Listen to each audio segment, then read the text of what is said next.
# library stacks, curate inputs, elevate outputs. Part 1, the Whispering Archive. We stand at the threshold, a place of hushed reverence, where the ghosts of forgotten knowledge linger in the dust motes, dancing in shafts of light. This is not merely a repository of bound paper and inked script. It is a living organism, breathing with the accumulated wisdom of generations.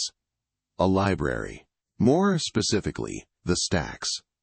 Those towering labyrinthine shelves, stretching into the shadowed depths, holding within their embrace the potential for profound transformation. They are not inert structures. They hum with a quiet energy, a symphony of untold stories waiting to be discovered, to be woven into the fabric of new understanding. The very architecture of the stacks speaks to a deeper truth, the ordered rows, the meticulous categorization, a testament to humanity's innate desire to impose structure on the chaos of existence. To collect, to curate, to categorize.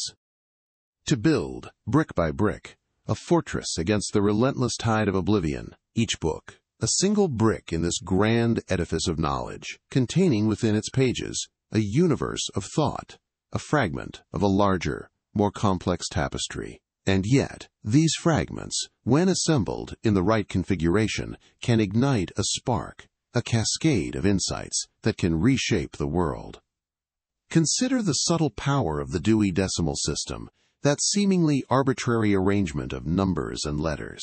Language spoken only by the initiated, it unlocks the secrets of the stacks, guiding the seeker through the vast expanse of human knowledge. From the abstract realms of philosophy and mathematics to the concrete realities of engineering and medicine, the Dewey Decimal System is the key, the cipher that allows us to navigate this intricate world of information. It is a testament to the human capacity for order, for the creation of systems that can contain and organize the seemingly boundless ocean of thought. But the stacks are more than just a well-organized collection of books. They are a sanctuary, a place of refuge from the relentless noise and distractions of the outside world. Here, surrounded by the silent whispers of countless authors, one can find solace, a space for contemplation and reflection. The air itself seems thicker, charged with the weight of accumulated knowledge. It is a place where time slows down, where the urgent demands of the present fade away, replaced by the timeless wisdom of the past. And what of the books themselves? These silent sentinels, standing shoulder to shoulder, each one a portal to another world, another time, another perspective. They are not simply objects, they are vessels, containing the distilled essence of human experience, the hopes, fears, and dreams of countless individuals across the ages. To hold a book in one's hands is to hold a piece of history, a tangible link to the past. To open its pages is to embark on a journey of discovery, a voyage into the unknown. The scent of aged paper, the faint rustle of turning pages, the gentle creak of the shelves, these are the sounds of the stacks, a subtle symphony that speaks to the enduring power of the written word. It is a language that transcends time and space, connecting us to the minds of those who came before us, and to those who will come after. It is a conversation that spans centuries, a dialogue that continues to unfold within the hallowed halls of the library stacks. The stacks are not merely a storage facility for books. They are a crucible of ideas, a place where knowledge is transformed, refined, and ultimately elevated. They are a testament to the human desire to understand the world around us, to seek answers to the fundamental questions of existence. They are a reminder that knowledge is power, and that the pursuit of knowledge is a journey without end. A journey that begins, and often continues, within the whispering archive of the library stacks. Nimes *, Part 2 of 25, The Whispers of Papyrus. *. Fade in from black. Soft, ambient library sounds. The rustling of pages, the distant click of a keyboard, the almost imperceptible hum of ventilation. Narrator, we began our journey amidst the towering stacks, acknowledging the library not merely as a repository of information, but as a living organism. A place where the echoes of countless voices, spanning millennia, intermingle and coalesce. But what is the nature of this peculiar organism? What fuels its cryptic heartbeat? Close up on a fragile papyrus fragment, hieroglyphs barely visible. Narrator. Consider the papyrus, a seemingly simple sheet of dried reeds, yet within its fibrous embrace lies the genesis of recorded knowledge. The whispers of pharaohs, the calculations of astronomers, the incantations of priests, all entrusted to this delicate medium. Each stroke of the reed pen, a deliberate act of curation, a selection of what was deemed worthy of preservation, a rejection of the ephemeral. Camera pans across rows of ancient texts bound in leather, their spines worn smooth with age. Narrator, this act of curation, this careful selection of inputs, is the very foundation upon which the library's power rests. It's not simply about accumulating information. It's about distilling meaning from the chaos of human experience. The library, in its essence, is a filter. It separates the signal from the noise, the enduring from the transient. Shot of a medieval monk meticulously illuminating a manuscript. Narrator. For centuries, the curation process was a painstakingly manual affair. Monks, scribes, and scholars toiled in dimly lit scriptoria, meticulously copying texts by hand. Each character, each rubricated initial, a testament to their dedication. They were the gatekeepers of knowledge, deciding what wisdom would be passed down through the generations.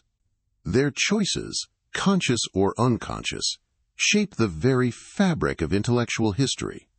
Transition to a montage of images, the printing press, a typewriter, a computer screen.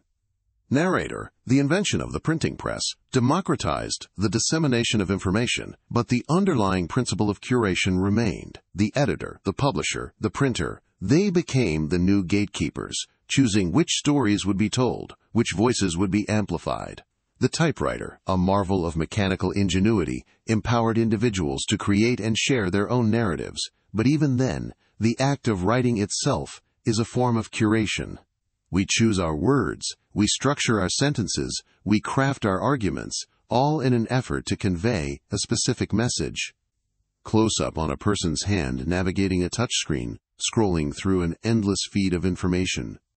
Narrator. And now, in the digital age, we are confronted with an unprecedented deluge of information. The Internet, a vast and ever-expanding network of interconnected devices, has become the ultimate library. But it is a library without walls, without librarians, without the traditional mechanisms of curation. We are all curators now, bombarded with a constant stream of data, tasked with filtering the relevant from the irrelevant, the truthful from the false. The camera focuses on the reflection of data streams in a person's eye. Narrator. The challenge we face is no longer access to information, but the ability to navigate it. The sheer volume of data can be overwhelming, paralyzing. We risk drowning in the digital flood, losing sight of the very knowledge we seek. The library, once a sanctuary of quiet contemplation, has become a cacophony of competing voices. Slow zoom into the complex circuitry of a computer server, blinking lights suggesting frantic activity. Narrator. The algorithms that power our search engines, our social media feeds, our news aggregators. These are the new gatekeepers, the invisible curators shaping our perception of the world. But their algorithms are opaque, their motives often hidden. Are they truly serving our best interests? Or are they subtly manipulating our choices, guiding us down predetermined paths? The camera returns to the papyrus fragment. Narrator. The whispers of papyrus remind us of the enduring power of human curation, the deliberate act of choosing, selecting, and preserving the knowledge that truly matters. In a world awash in information, this ancient practice becomes more vital than ever. We must reclaim the role of curator, not just of the information we consume, but of the lives we lead. Fade to black. Ambient library sounds fade slowly. Times asterisk, Part 3, The Whispers of Parchment, asterisk. We've touched upon the architecture, the physical manifestation of the library. But a library isn't merely bricks and mortar, wood and glass. It's not even the sum of its books. It's the intangible essence that permeates the very air within, a whisper of accumulated knowledge, a faint echo of countless minds. It's the whispers of parchment, the rustle of turning pages across centuries. Imagine if you will, the first libraries. Not grand halls of learning, but humble collections of clay tablets, papyrus scrolls, painstakingly inscribed with cuneiform or hieroglyphs. Each mark a hard-won battle against the fleeting nature of memory, a desperate attempt to anchor knowledge to a physical form. Think of the scribes, hunched over their work, the flickering lamplight casting dancing shadows on the walls of their scriptoria. They were the first curators, the original architects of these repositories of human understanding. They weren't simply transcribing, they were making choices, selecting which stories, which laws, which rituals deserved to be preserved. They were shaping the narrative of their civilizations, crafting the very foundations upon which future generations would build.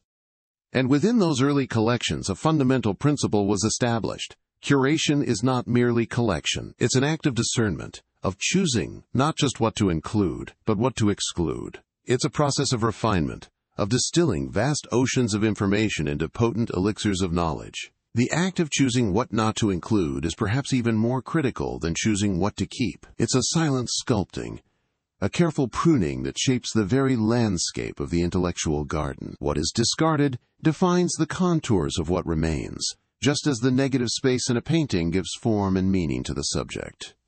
Consider the Library of Alexandria, a mythical repository, a beacon of learning in the ancient world.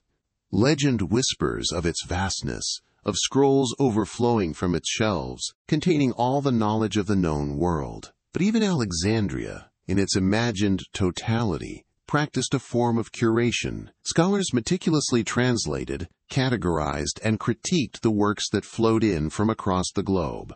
They judged, assessed, and, yes, discarded. They were the gatekeepers of knowledge, shaping the intellectual diet of their era. Their choices, conscious and unconscious, influenced the course of history. The whispers of parchment from Alexandria, however, also carry a tragic undercurrent. The destruction of the library, whether by a single cataclysmic event or a slow, insidious decay, serves as a stark reminder of the fragility of knowledge. The curated inputs, so painstakingly gathered and refined, vanished into smoke and ash. The elevated outputs, the breakthroughs and innovations sparked by access to that knowledge, were silenced.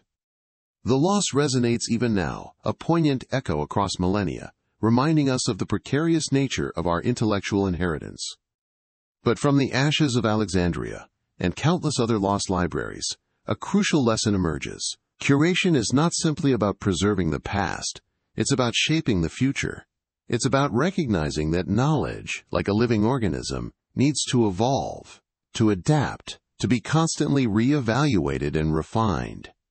The act of curation, therefore, is not a static, one-time event, but a continuous process of engagement with the intellectual landscape. It requires a constant dialogue between the past and the present, a willingness to question, to challenge, and to reimagine the very foundations of our understanding. This dynamic interplay between curation and creation is the engine that drives progress. The curated inputs fuel the creative fire, providing the raw materials for innovation. The elevated outputs, in turn, become new inputs, enriching the intellectual ecosystem and pushing the boundaries of human knowledge even further. It's a cyclical process, a continuous feedback loop, where the act of choosing, of discarding, of refining becomes an act of creation in itself. So, as we delve deeper into the world of libraries, let us not simply see them as repositories of static information. Let us recognize them as dynamic, evolving organisms, constantly shaping and being shaped by the flow of knowledge. Let us listen closely to the whispers of parchment, for they hold the secrets of the past and the keys to the future. They remind us that curation is not just about preserving what we know, but about imagining what we might become. And in that imagining, in that constant striving for greater understanding, lies the true power of the library. Times Asterisk. Part 4, The Whispers of Forgotten Tongues. We've established the library as a metaphor, a powerful image for the human mind. But what of the deeper recesses, the stacks beyond the familiar, the collections gathering dust in the forgotten wings? These are the whispers of forgotten tongues, the echoes of experiences past, the raw potential lying dormant within us, waiting to be rediscovered. Think of a word you haven't used in years. Summon it. Feel its strange familiarity, the ghost of its meaning on your tongue. That is the feeling of reaching into these neglected stacks, brushing off the accumulated dust of time and retrieving a forgotten volume.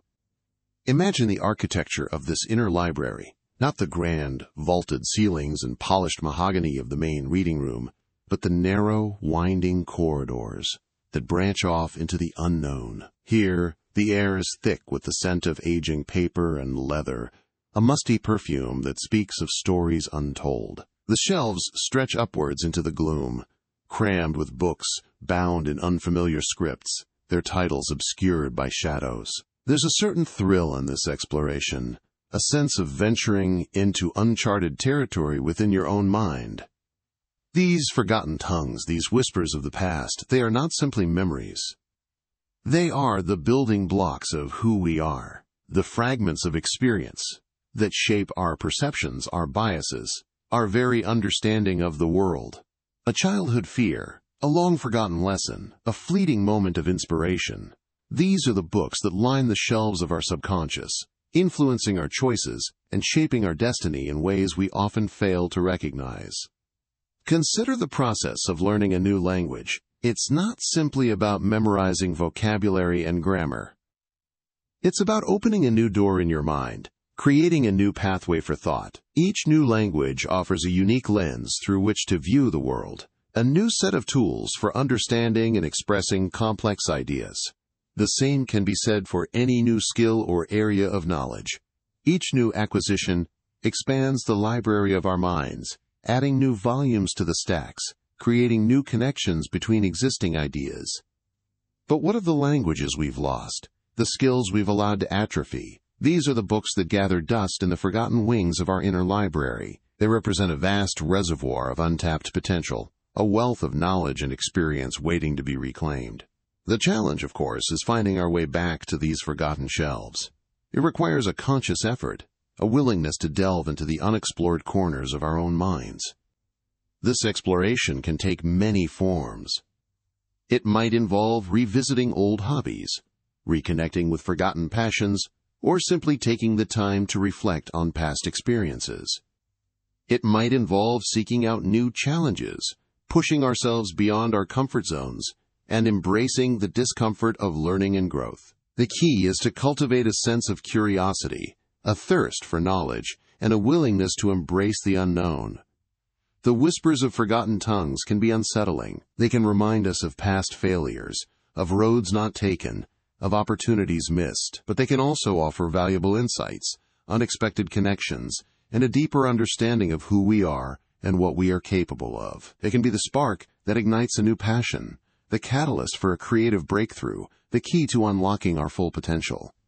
Imagine stumbling upon a forgotten volume in the depths of your inner library. Its pages are brittle with age, its binding cracked and worn. You open it cautiously, and as you begin to read, you realize that it contains the answers to questions you didn't even know you were asking. It reveals hidden connections, forgotten wisdom, and a deeper understanding of the world around you. This is the power of rediscovering the forgotten tongues, of delving into the depths of our own minds and uncovering the hidden treasures that lie within. This exploration, this journey into the forgotten stacks, is not always easy. It can be challenging, even painful at times. It requires us to confront our own limitations, to acknowledge our past mistakes, and to embrace the discomfort of uncertainty.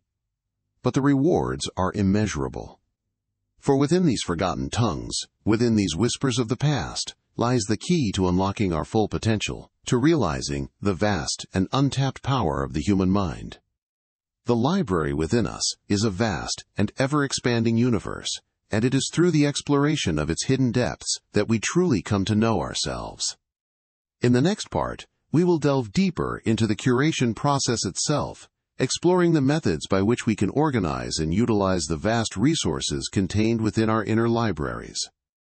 Teams Asterisk, Part 5, The Whispers of Forgotten Tongues. Asterisk. We've explored the physical architecture of the library, its seemingly endless stacks, its labyrinthine corridors. We've glimpsed the custodians, those enigmatic figures who glide through the shadows, their purpose, a riddle wrapped in silk and silence. But the true essence of the library lies not in the bricks and mortar, nor in the keepers of its secrets, but in the whispers that emanate from within the books themselves. For the library is not merely a repository of knowledge, it is a living, breathing organism. Each volume holds within it a fragment of a larger consciousness, a sliver of a universal truth. And these fragments, these slivers, constantly interact, converse in a language beyond human comprehension. A language woven from the rustling of pages, the faint scent of aging paper, the almost imperceptible vibrations of ink settling into fiber. Think of it, a single book, perhaps a forgotten treatise on the migratory patterns of extinct butterflies, contains within it not just the observations of the author, but the essence of the butterflies themselves, their fleeting existence captured in careful script. And this essence resonates, vibrates, communicates with another book across the aisle, perhaps a collection of poems written in a language no longer spoken, a language that echoes the wind through the canyons of a forgotten world. These whispers, these subtle exchanges, are the true currency of the library. They are the raw materials from which new ideas are forged, new perspectives are born. The custodians, they listen. They are attuned to these frequencies, these subtle shifts in the intellectual landscape. They curate these interactions, guiding the flow of information, ensuring that the whispers don't descend into a cacophony of noise. Imagine standing in the heart of the library, surrounded by millions of volumes, each one humming with its own unique energy. Close your eyes, and you might begin to perceive the subtle interplay, the intricate dance of ideas. You might hear the faint echo of a philosopher arguing with a poet, a scientist debating with a mystic, a historian challenging a prophet. All across the vast expanse of the library, these dialogues unfold, shaping the very fabric of reality. But the whispers are not always benevolent. There are dark corners in the library, shelves filled with volumes that speak of forbidden knowledge, of realities too terrible to contemplate.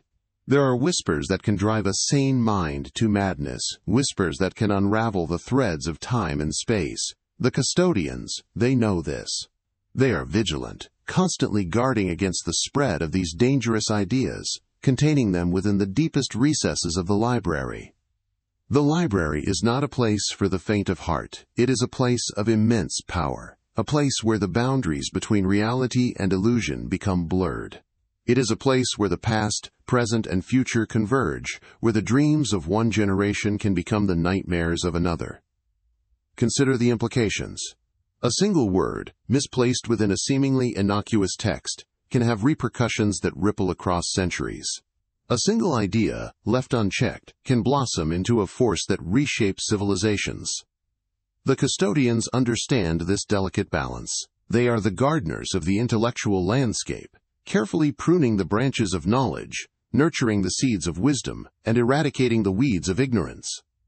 But even the most skilled gardener cannot control every aspect of their domain. There are forces at work within the library that even the custodians cannot fully comprehend. There are whispers that originate from beyond the walls of the library, from realms beyond human understanding. These whispers carry with them the echoes of forgotten gods, the murmurs of ancient entities, the promises of unimaginable futures. And so, the custodians continue their tireless work, navigating the labyrinthine corridors, listening to the whispers, curating the inputs, and elevating the outputs. They are the guardians of the library, the keepers of its secrets, the protectors of its delicate ecosystem. Their task is monumental, their purpose shrouded in mystery. But they understand the importance of their work, for they know that the fate of worlds hangs in the balance. The library is more than just a collection of books. It is a reflection of the universe itself, a microcosm of all that is, and all that could be. It is a place of infinite potential, a place of both wonder and terror. And within its whispering walls, the future is being written, one page at a time. Times Asterisk, Part 6, The Whispers of Discarded Knowledge. Asterisk. I stress of dice. We've touched upon the tangible architecture of the library stacks, the steel and concrete, the meticulously organized shelves. the Dewey Decimal System's quiet reign. But the true structure, the unseen framework supporting this edifice of knowledge, lies in something far more elusive: the ghosts of discarded knowledge. For every book that earns a place on these shelves, countless others are relegated to the shadows, their whispers fading into the hushed aisles. These discarded narratives, these forgotten theories, these abandoned pursuits, form a hidden, spectral library, a negative space that defines the very shape of what we consider knowledge today. Think of the medical texts proclaiming the virtues of bloodletting, now gathering dust in the archives. Imagine the astronomical charts meticulously drawn, placing Earth at the center of the universe, now tucked away in forgotten drawers. These aren't merely historical curiosities, they are echoes of a different way of seeing the world, a testament to the fluidity of what we accept as truth. They are the whispers of discarded knowledge, reminding us that what we know today might be relegated to the shadows tomorrow. And what of the books that were never written, the ideas that withered on the vine, choked by societal constraints, lack of resources, or simple fear? These unwritten volumes, these unvoiced theories, contribute to the silent library just as powerfully as their physical counterparts. They form a vast, unseen collection of what might have been, a potent reminder of the fragility of intellectual progress. Imagine the scientific breakthroughs that could have revolutionized our understanding of the universe, the artistic masterpieces that could have redefined beauty, the philosophical insights that could have reshaped the very fabric of our existence. These lost possibilities haunt the stacks, invisible yet undeniably present. The whispers of discarded knowledge are not simply a collection of errors or outdated ideas. They are a vital part of the intellectual ecosystem. They provide context, contrast, and perspective. They remind us that knowledge is not static, but a constantly evolving process of refinement, revision, and rediscovery. By studying the paths not taken, we gain a deeper understanding of the paths we have chosen. By examining the discarded theories, we can identify potential biases and blind spots in our current understanding. Consider the field of archaeology. Every shard of pottery, every crumbling foundation, every discarded tool tells a story, not just of what was, but also of what might have been. The absence of certain artifacts can be just as revealing as their presence. The lack of written records in a particular culture doesn't necessarily indicate a lack of complex thought. It might simply suggest different methods of knowledge transmission, perhaps through oral tradition or intricate artistic expression. These silent narratives, embedded in the very earth itself, enrich and complicate our understanding of the past. Similarly, the library stacks contain their own archaeological layers. The books that are rarely consulted, the journals that gather dust on the lower shelves, the forgotten pamphlets tucked away in forgotten corners. These are the archaeological remnants of intellectual exploration. They offer glimpses into the intellectual climate of the past, revealing the prevailing trends, the dominant paradigms, and the challenges faced by those who dared to question the status quo.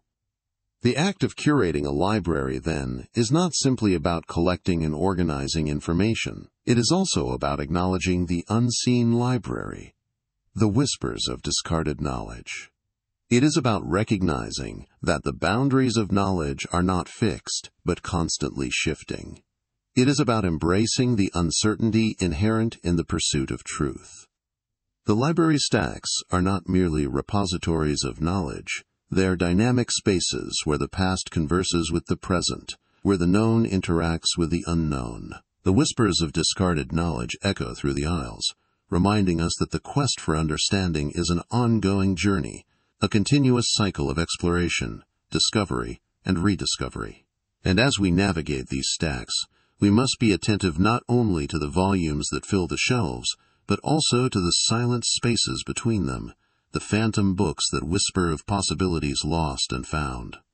For it is in these whispers that we may find the key to unlocking the true potential of a library, and, indeed, the true potential of human knowledge itself.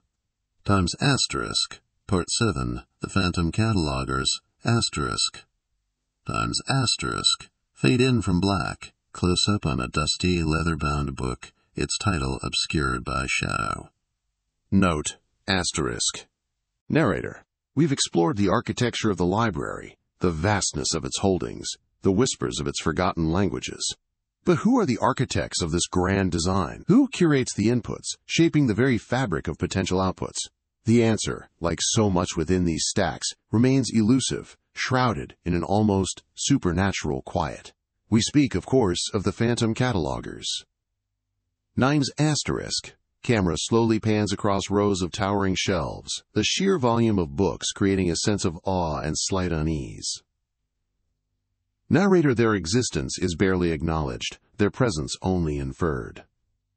A shifted book, a newly appeared card in the catalog, a faint scent of wood smoke and parchment in the air after midnight. These are the only traces they leave. They are the unseen hands that organize the chaos, the silent guardians of the library's intricate order. Some whisper they are remnants of a bygone era, spectral librarians bound to the shelves for eternity. Others believe they are a collective consciousness, a hive mind formed from the very essence of the library itself. Nimes asterisk. The camera focuses on a single, flickering candle in the distance, its flame casting long, dancing shadows. Asterisk. Narrator. There are stories, legends whispered in hushed tones amongst the dedicated researchers who brave the deeper stacks. Tales of a figure glimpsed in the periphery, a fleeting shadow moving amongst the shelves with unnatural speed, a whisper heard in the dead of night, a voice murmuring titles in languages unknown. Are these mere hallucinations, the product of sleep-deprived minds lost in the labyrinthine corridors? Or are they glimpses into a reality beyond our comprehension? Nimes asterisk. Close up on a handwritten catalog card, the ink shimmering strangely in the dim light. Nimes a day. Narrator. The catalogers, if they exist in a form we can understand, possess an uncanny ability to predict the needs of researchers before they even arise. A scholar seeking a specific obscure text might find it inexplicably moved to a more accessible shelf. A struggling artist, searching for inspiration, might stumble upon a forgotten volume containing precisely the image they needed to unlock their creative block. These serendipitous discoveries, too frequent to be dismissed as mere coincidence, point to a deeper, almost preternatural understanding of the interconnectedness of knowledge.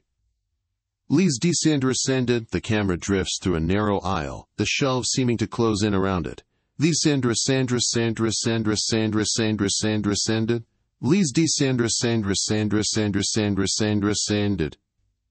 Narrator. Some researchers have dedicated their lives to uncovering the secrets of the phantom catalogers.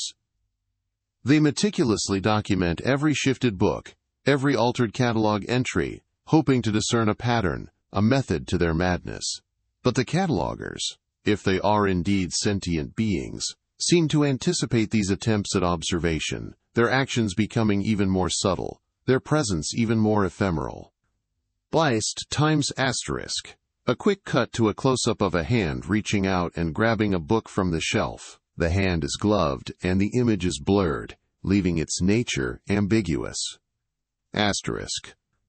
Narrator. One theory posits that the catalogers are not individuals, but rather a complex algorithm, a self-organizing system woven into the very structure of the library. This system, fueled by the collective thoughts and intentions of all who enter its hallowed halls, constantly rearranges the books, optimizing the flow of information, ensuring that knowledge finds its way to those who seek it most fervently. Times asterisk. The camera pans across a vast, circular chamber filled with bookshelves stretching up into darkness. A single beam of moonlight illuminates a small section of the room. Asterisk. Narrator. Another theory, more esoteric in nature, suggests that the library itself is a living entity, and the catalogers are its custodians, its immune system. They identify and isolate harmful or irrelevant information, ensuring the health and integrity of the library's collective knowledge. They are the gatekeepers, the protectors of truth, shielding us from the deluge of misinformation that threatens to overwhelm our minds. Made asterisk. Close up on a book spine with faded, unreadable lettering. The camera zooms in slowly as if trying to decipher the text. Asterisk. Narrator. The truth, as always, lies somewhere in the shadows, obscured by layers of speculation and conjecture. The phantom catalogers remain an enigma, their motives inscrutable, their existence a tantalizing mystery. Yet, their presence is undeniable, their influence profound. They are the unseen architects of the library's ever-evolving landscape, the silent curators of our collective potential. And as long as the library stands, they will continue their tireless work, shaping the flow of information, guiding us towards the answers we seek, whether we realize it or not. Commén's Libraries Corérisque, Fade to Black, by Stady Militals Bay Storisk, Trekel in Timeways makes Corérisque. Cart 8, The Whispers of Forgotten Tongues, How Shady, Con Grus by Lee Tortorisk. We've explored the physical architecture of the stacks, the tangible embodiment of accumulated knowledge. But the library's true power lies not in the weight of its volumes, but in the whispers held within. Those whispers aren't always audible, mind you.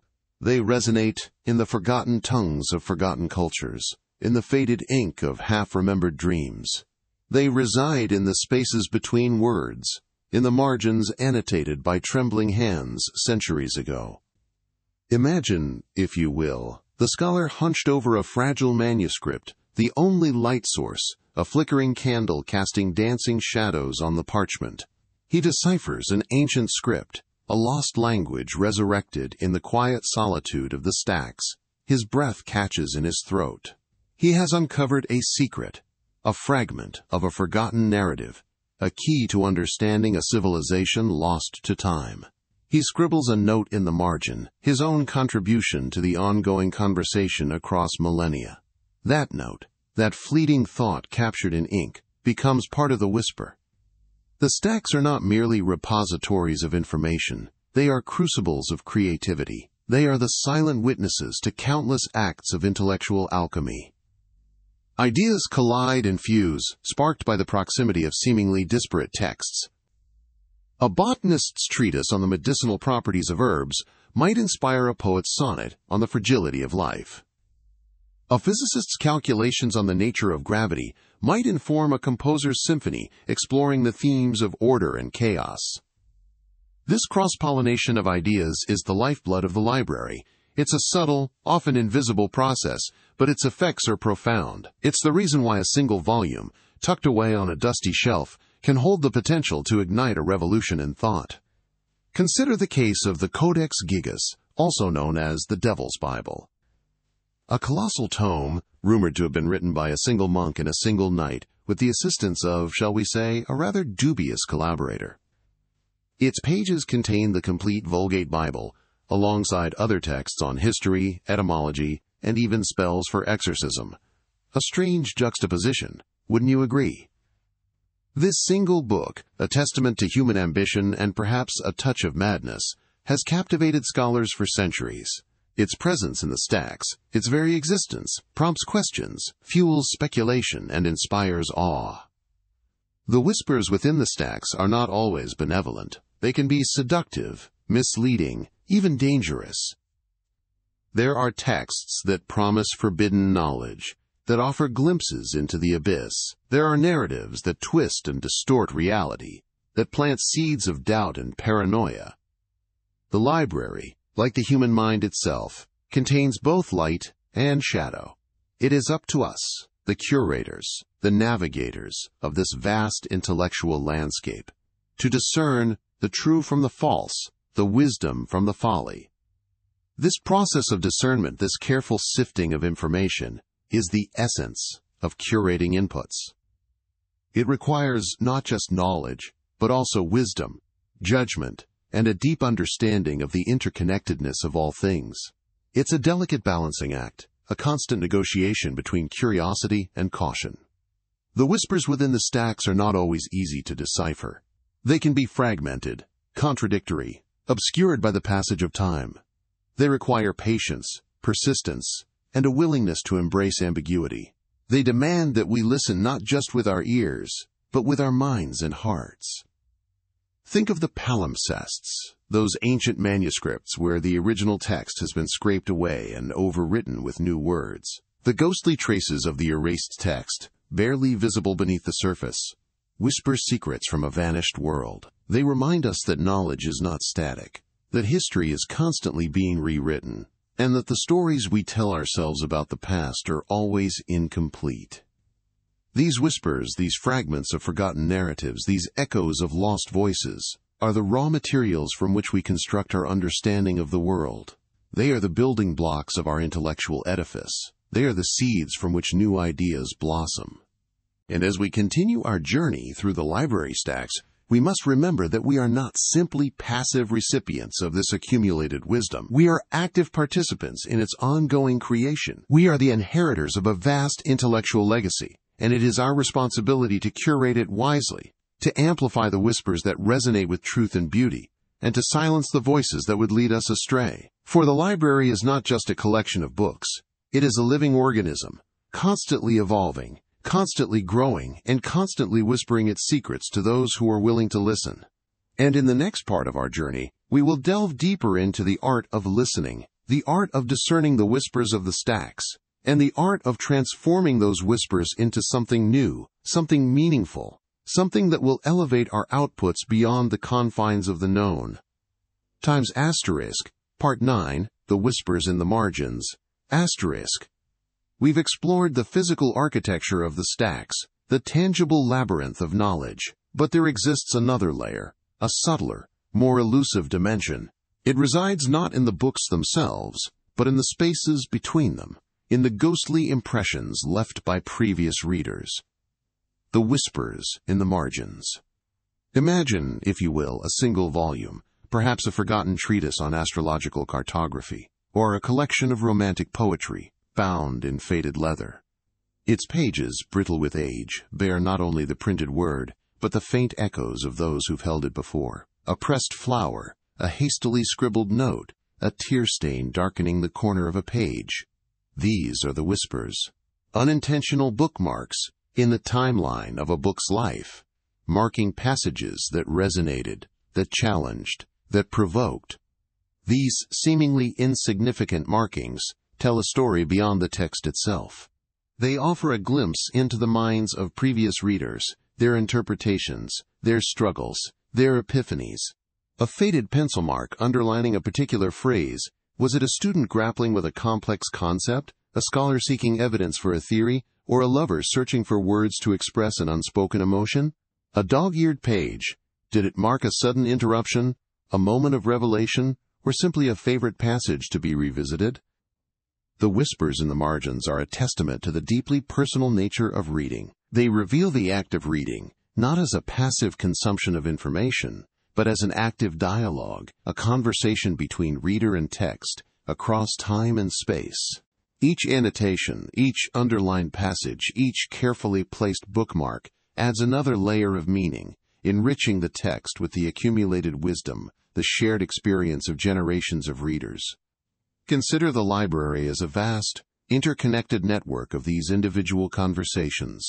Millions of whispers echoing through the stacks, intertwining, overlapping, creating a complex symphony of human thought. A palimpsest of ideas, where the original text is layered with the insights, the questions, the challenges of those who came before. This hidden layer of the stacks, this collective annotation of human knowledge, represents a powerful form of curated input. It's a crowdsourced understanding, a collaborative interpretation of the world, built slowly, organically, over centuries. A living, breathing testament to the enduring power of the written word, to connect us, to inspire us, to challenge us. But the whispers are not always clear. Sometimes they are cryptic, ambiguous, open to interpretation. A hastily drawn symbol in the margin. What does it signify? A question mark beside a particularly provocative passage. What doubt did it express? A single word, underlined with emphatic force. What emotion did it evoke? Deciphering these whispers requires a particular kind of literacy, a sensitivity to the nuances of human expression, an ability to read between the lines, not just of the text itself, but of the traces left by those who've encountered it before. This is where the true art of the librarian comes into play. The librarian acts as a translator, a mediator between the whispers and the seeker of knowledge.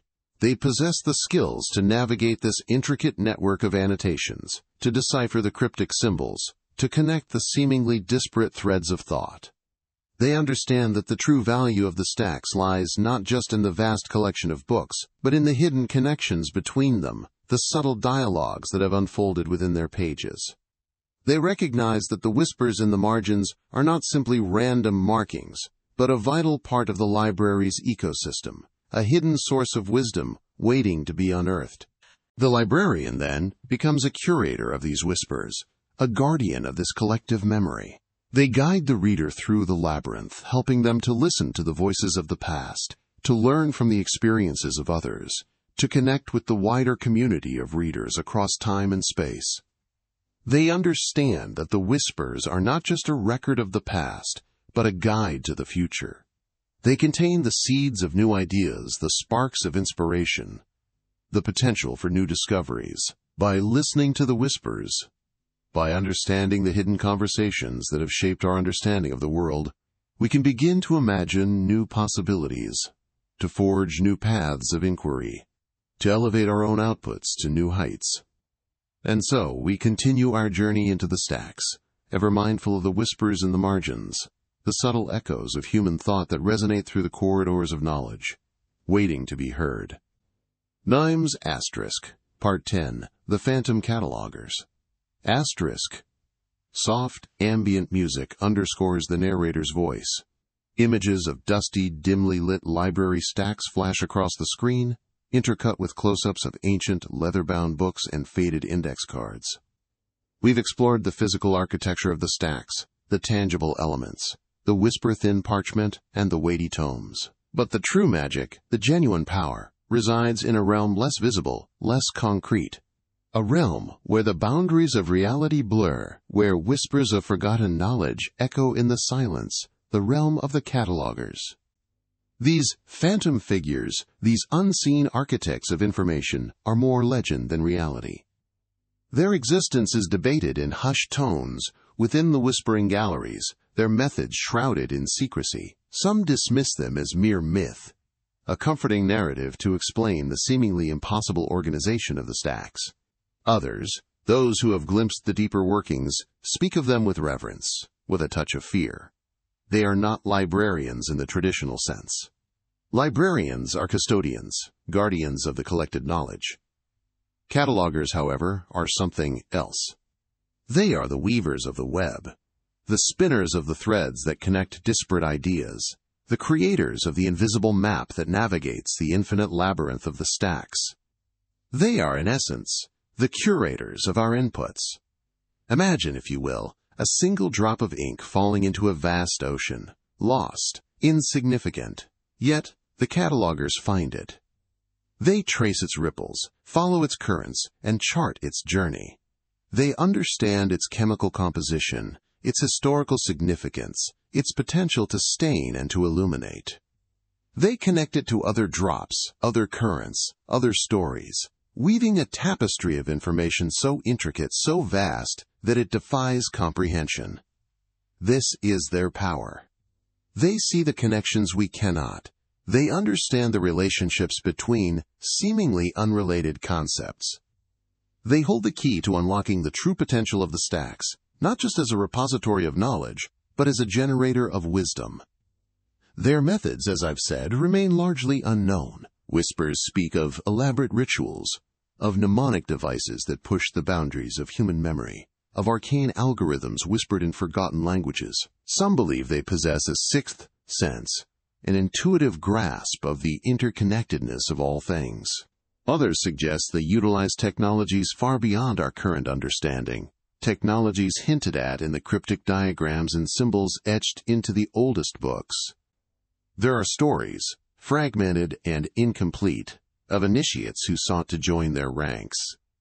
They speak of arduous trials, of tests that probe the deepest recesses of the mind, of oaths sworn in the dead of night within the deepest, most silent chambers of the stacks.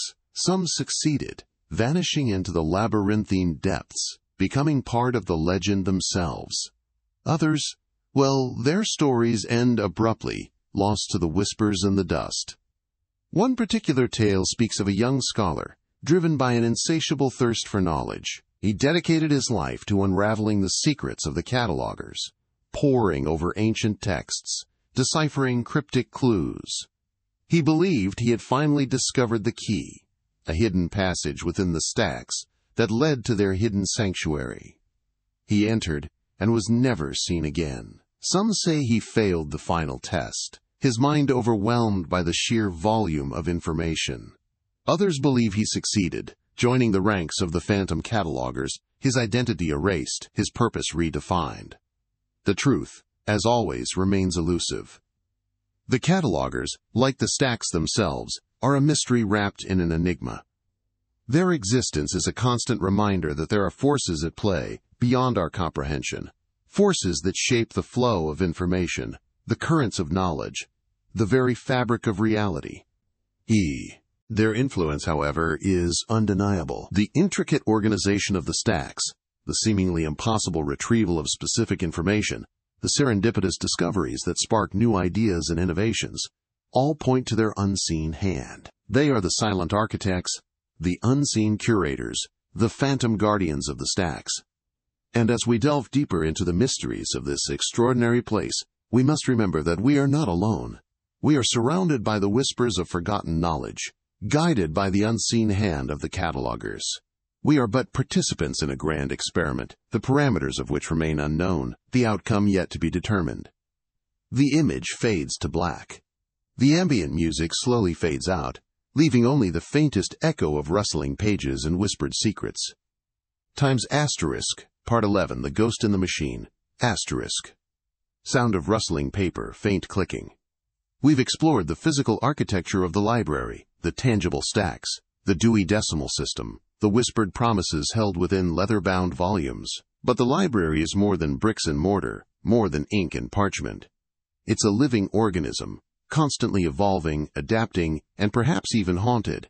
Not by spectral figures drifting through the aisles, but by something far more elusive, far more potent, the ghost in the machine. This ghost is the echo of every reader who's ever walked these halls, every thought sparked by a turn of phrase, every life subtly altered by a new perspective. It's the collective consciousness of generations, imprinted on the very air we breathe within these hallowed walls. We can feel it in the stillness, in the hushed reverence that permeates the space. It whispers to us through the cracks in the narrative, the spaces between the lines, the unwritten stories waiting to be born. Think of it this way. Every book is a universe unto itself, containing multitudes of characters, plots, and themes.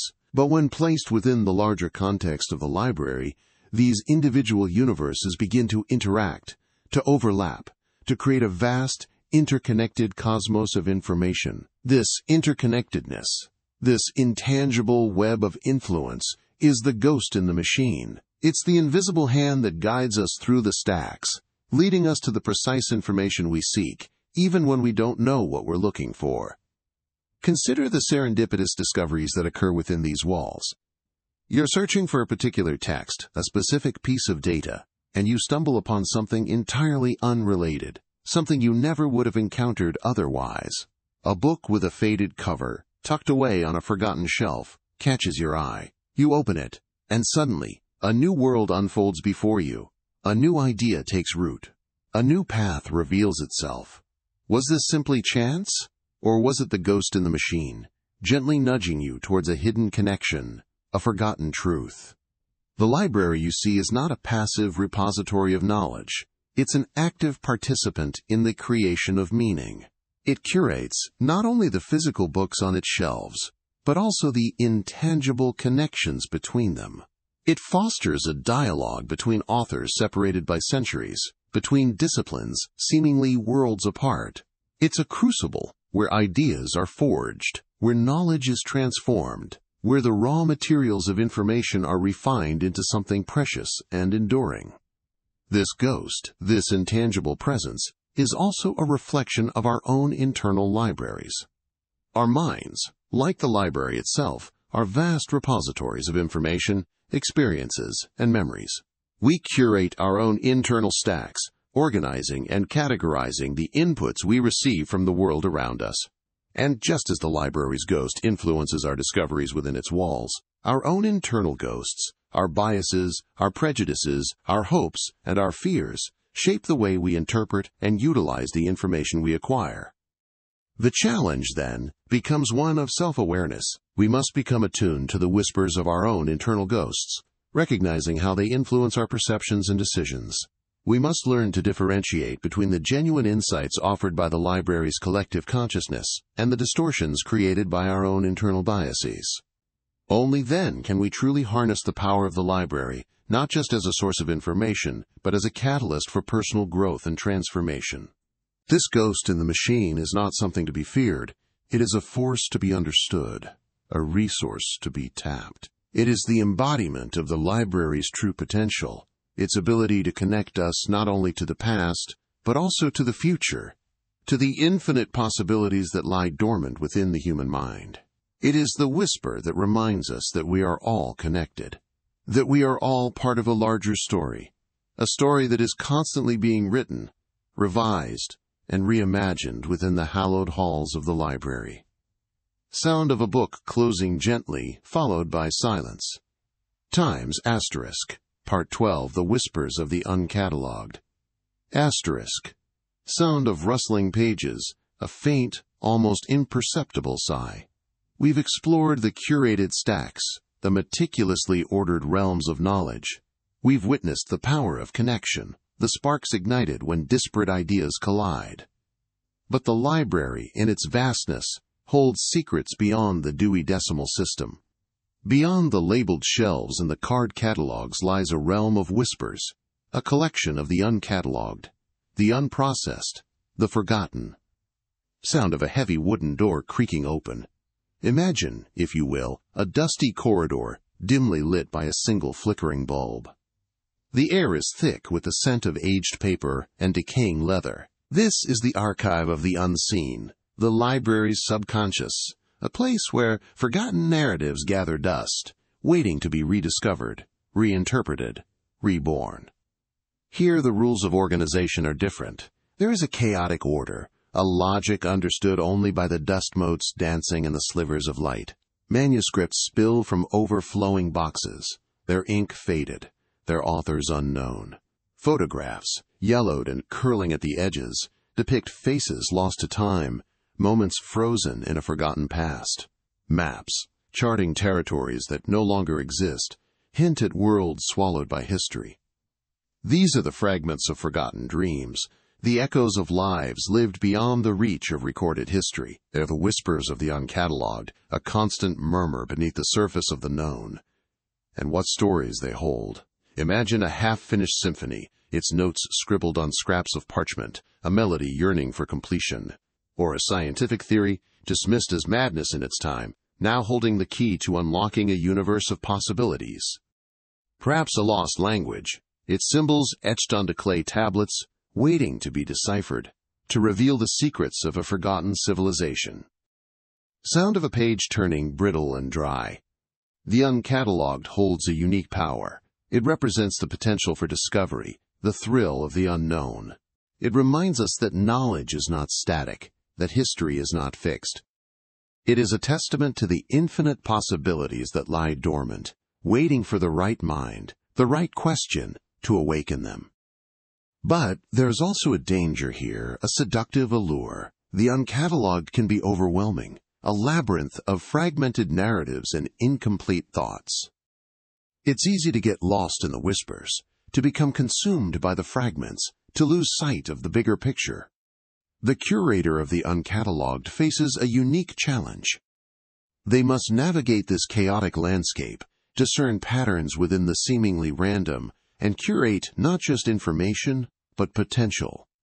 They must resist the temptation to impose order, to force these fragments into predefined categories. Instead, they must embrace the ambiguity, the uncertainty, and allow the whispers to guide them. Sound of wind whistling through a crack in the wall. Think of it as archaeological excavation of the mind. Each fragment, each forgotten narrative, is a clue, a piece of a larger puzzle. The curator must carefully unearth these fragments, brush away the dust of time, and examine them with a discerning eye. They must listen to the whispers, decipher the hidden meanings, and connect the seemingly disparate pieces. It's a delicate dance, a balancing act between preservation and interpretation. The curator must resist the urge to fill in the gaps, to impose their own narratives onto the fragments. Instead, they must allow the fragments to speak for themselves, to tell their own stories, however fragmented they may be. Sound of a distant clock chiming. The uncatalogued challenges our conventional notions of knowledge. It reminds us that knowledge is not simply a collection of facts, but a dynamic, ever-evolving process of discovery. It is a conversation across time, a dialogue between the past, the present, and the future. And within this dialogue, within the whispers of the uncatalogued, lies the potential for true innovation, for transformative change. For it is in the spaces between the known, in the gaps in our understanding, that the most profound discoveries are made. The uncatalogued is a reminder that the library is not just a repository of knowledge, but a living, breathing organism, constantly evolving, constantly expanding. It is a testament to the enduring power of human curiosity, the insatiable thirst for knowledge, the unwavering belief that there is always more to discover, more to understand. And within the whispers of the uncatalogued, within the fragments of forgotten dreams, lies the promise of a future yet to be written. A Symes asterisk, Part 13, The Phantom Catalog, asterisk. We've explored the visible stacks, the tangible books, the whispered promises held within their pages. But what of the unseen architecture that supports this vast edifice of knowledge? The library, like the mind, possesses a hidden structure, a framework upon which understanding itself is built. This framework, this invisible lattice, is the catalog. Not the card catalog of old, with its satisfying click and the scent of aging paper, but something far more pervasive, far more phantom-like. Think of the Dewey Decimal System, that seemingly rigid classification. It appears to offer order, a definitive placement for every piece of recorded thought. But is it truly so fixed? Doesn't every act of categorization, every assignment of a numerical value, imply a subjective interpretation, a subtle bias? Who decides where a book belongs? Who dictates the boundaries between philosophy and religion, between science and speculation? The catalog, seemingly objective, reveals itself as a human construct, a reflection of our own attempts to impose order on a chaotic universe. And what of the gaps in the catalog, the books that are never written, the ideas that remain unarticulated, the perspectives that are silenced or forgotten? These absences, these voids, are as much a part of the library as the volumes that fill its shelves. They whisper of lost histories, untold stories, potential futures that never materialized. They are the phantom books, the ghost texts that haunt the margins of our collective consciousness.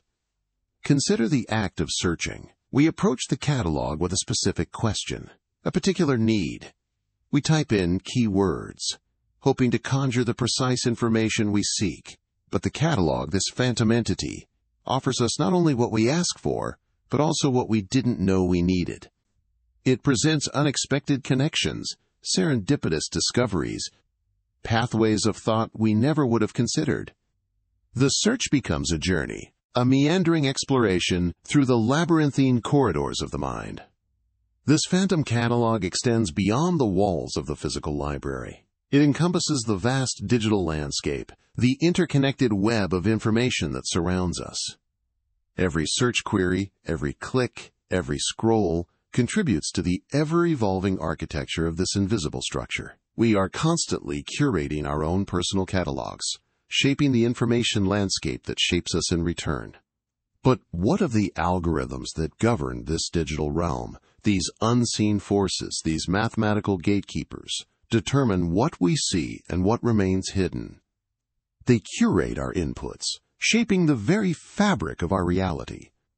Are we truly in control of our own intellectual explorations, or are we being guided, subtly manipulated by the invisible hand of the algorithm?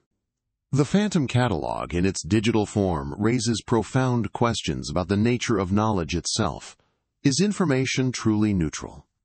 Can we ever access an unbiased perspective in a world where algorithms filter and prioritize the content we consume? The digital library, while offering unprecedented access to information, also presents the risk of echo chambers, filter bubbles, and the reinforcement of existing biases. The phantom catalog can become a mirror, reflecting back our own preconceptions, reinforcing our own limited perspectives. The challenge, then, is to become aware of the phantom catalog, to recognize its influence on our thinking, to actively seek out diverse perspectives, and challenge our own assumptions. We must learn to navigate the digital landscape with critical awareness, to discern between information and misinformation, between knowledge and propaganda. The library, in both its physical and digital forms, offers the potential for profound intellectual growth, for the expansion of consciousness, for the creation of new ideas and new understandings. But this potential can only be realized if we are willing to engage with the phantom catalog, to understand its hidden mechanisms, and to actively shape its influence on our minds. How Taplod, this phantom catalog is not a static entity. It is constantly evolving, shifting, adapting to the changing landscape of knowledge. New information is added, old information is reinterpreted, connections are forged and broken. The library, like the mind, is a dynamic, living organism, constantly in a state of flux. And the phantom catalog, this invisible architecture, is the very structure that allows this dynamic process to unfold. It is a realm of infinite potential, a space where the boundaries between the known and the unknown are constantly being redefined. It is a space where the act of searching becomes a journey of discovery, where the pursuit of knowledge becomes a quest for understanding, where the whispers of the phantom catalog lead us deeper into the mysteries of the mind. And it is in this space, this liminal realm between the seen and the unseen, that the true power of the library resides. Times, Part 14, The Whispers in the Margins. The two bowl, the architecture of the stacks, the nature of its custodians, the strange symbiosis between reader and text. But there's a deeper layer yet. A hidden current that flows beneath the surface of every page, every binding, every whispered consultation in the hushed reading rooms. It's a current of influence, a subtle manipulation, perhaps. Or is it merely inspiration? The line blurs within these hallowed halls. Consider the margins. Those seemingly blank spaces, often overlooked, dismissed as mere framing devices. But look closer. Faint pencil marks, almost invisible to the naked eye, a hastily scribbled note, a question mark etched in the stark white. These are the whispers in the margins, the echoes of previous readers, their thoughts bleeding into the text, staining its purity with their own interpretations. Are these intrusions or contributions? Do they diminish the original work, or enrich it with the patina of shared experience? The library stacks isn't a passive repository of knowledge. It's a living, breathing organism, constantly evolving, constantly being rewritten, not just by its authors, but by its readers. Each annotation, each dog-eared page, each carefully placed bookmark is a tiny act of creation, a subtle reshaping of the narrative. The reader becomes a collaborator, a co-author, adding their own layer of meaning to the palimpsest of the text. Imagine holding a volume in your hands, feeling the weight of its history, not just the history of its creation, but the history of its consumption. You run your fingers across the worn leather of the spine, tracing the ghostly impressions left by countless other hands.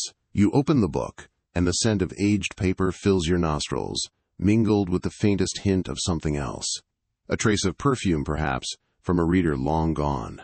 The lingering aroma of pipe tobacco from a scholar who pondered these very words a century ago. These are the ghosts in the machine, the whispers in the margins, reaching out across time, seeking connection. The stacks themselves seem to amplify this phenomenon. The close proximity of so many minds, so many stories, creates a kind of intellectual feedback loop. Thoughts and ideas bounce off the shelves, refracting and amplifying, coalescing into something new and unexpected. It's as if the very air within the stacks is charged with potential, crackling with the energy of untold narratives. Some whisper of a collective unconscious at work within the library, a shared reservoir of knowledge and inspiration that all readers can tap into. a realm where the boundaries between individual minds become permeable, allowing for the free flow of ideas, images, and even emotions. Is it mere fancy, a romanticized notion born of the hushed reverence of these ancient halls? Or is there something more to it? Something tangible, measurable, perhaps even manipulable?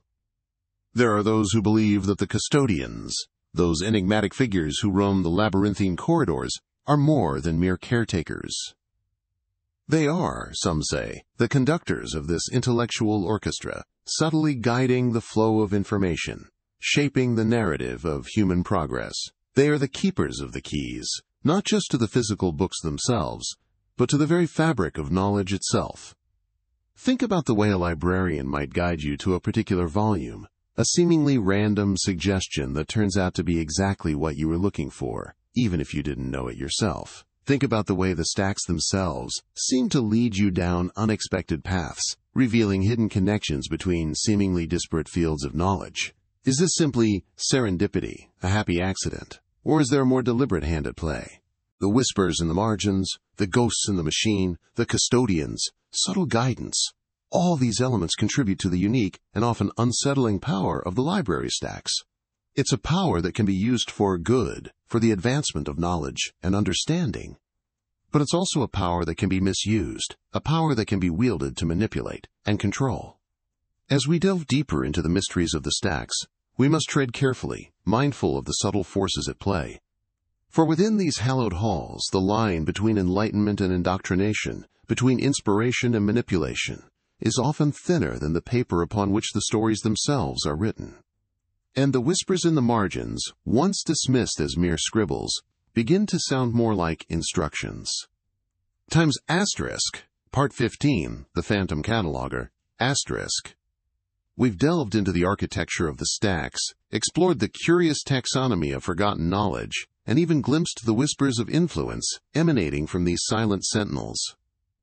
But a library, no matter how vast or arcane, requires a curator, a guiding hand to arrange, to categorize, to, in a sense, orchestrate the flow of information. And within the stacks of the mind, this role is played by a figure as enigmatic as the library itself, the Phantom Cataloger.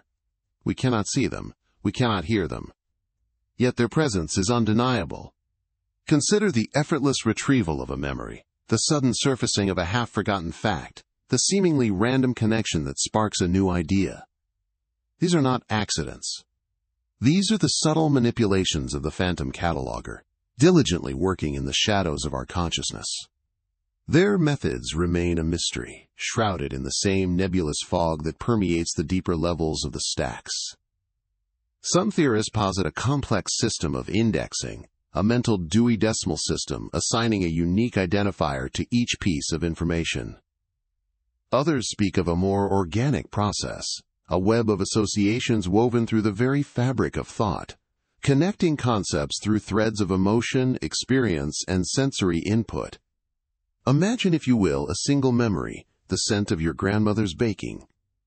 The Phantom Cataloger doesn't simply file this away under olfactory memories and grandparental figures. Instead, they weave a tapestry of connections. The warmth of the kitchen, the sound of her humming, the texture of her worn apron, the taste of the freshly baked cookies. All these become interwoven threads, strengthening the core memory and creating pathways to related experiences. Perhaps the scent of cinnamon later in life triggers a cascade of these associated memories, flooding your consciousness with a wave of nostalgia. This is the Phantom Cataloger at work, subtly shaping the landscape of your mind.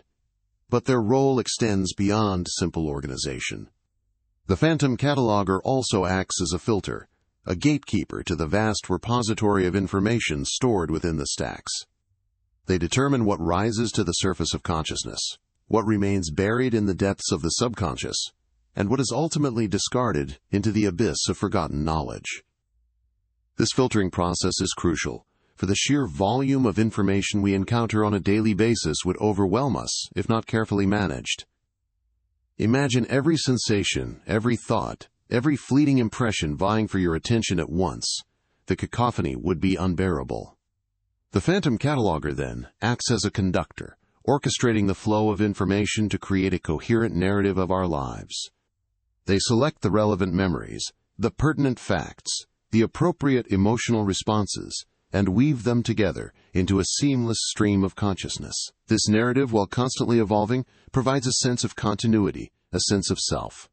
But what happens when the phantom cataloger falters? What happens when the system breaks down? We see glimpses of this in cases of neurological disorders, where memories become fragmented, thoughts become disjointed, and the narrative of self begins to unravel. These instances offer a stark reminder of the crucial role played by this unseen curator. The very nature of the phantom cataloger raises profound questions about free will and the illusion of control. Are we truly the masters of our own minds, or are we merely puppets, dancing to the tune of this unseen orchestrator? Do we choose our thoughts, or are they chosen for us, presented to us by the phantom cataloger, based on some unknown algorithm? And perhaps even more unsettling is the question of influence. If the phantom cataloger controls access to the stacks, can they be influenced?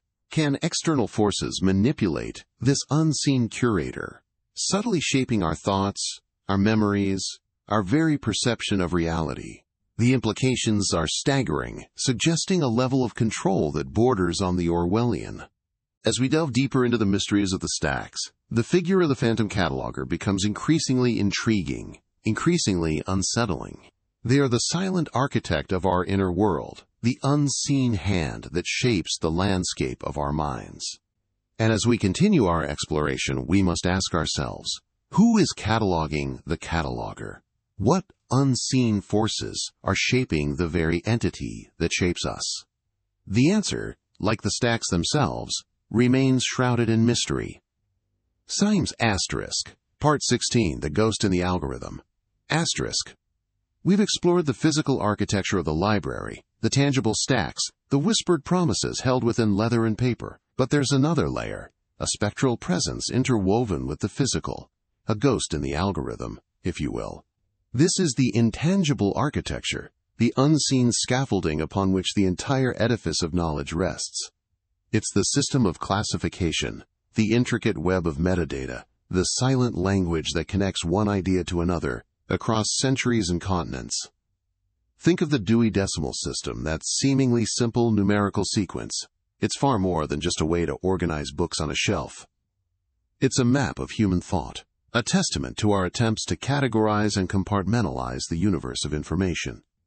From 000 Computer Science, Information and General Works, to 999 Extraterrestrial Worlds, it's a journey through the breadth and depth of human inquiry. Each number, each decimal point, a branching pathway into a specific domain of knowledge. But even within these defined categories, there are subcategories, further refinements, a fractal-like complexity, mirroring the very nature of knowledge itself. Consider the Library of Congress classification, an even more granular system, employing a combination of letters and numbers to achieve an astonishing level of specificity. This system, used by most research and academic libraries, acknowledges the fluidity of knowledge, the blurring lines between disciplines.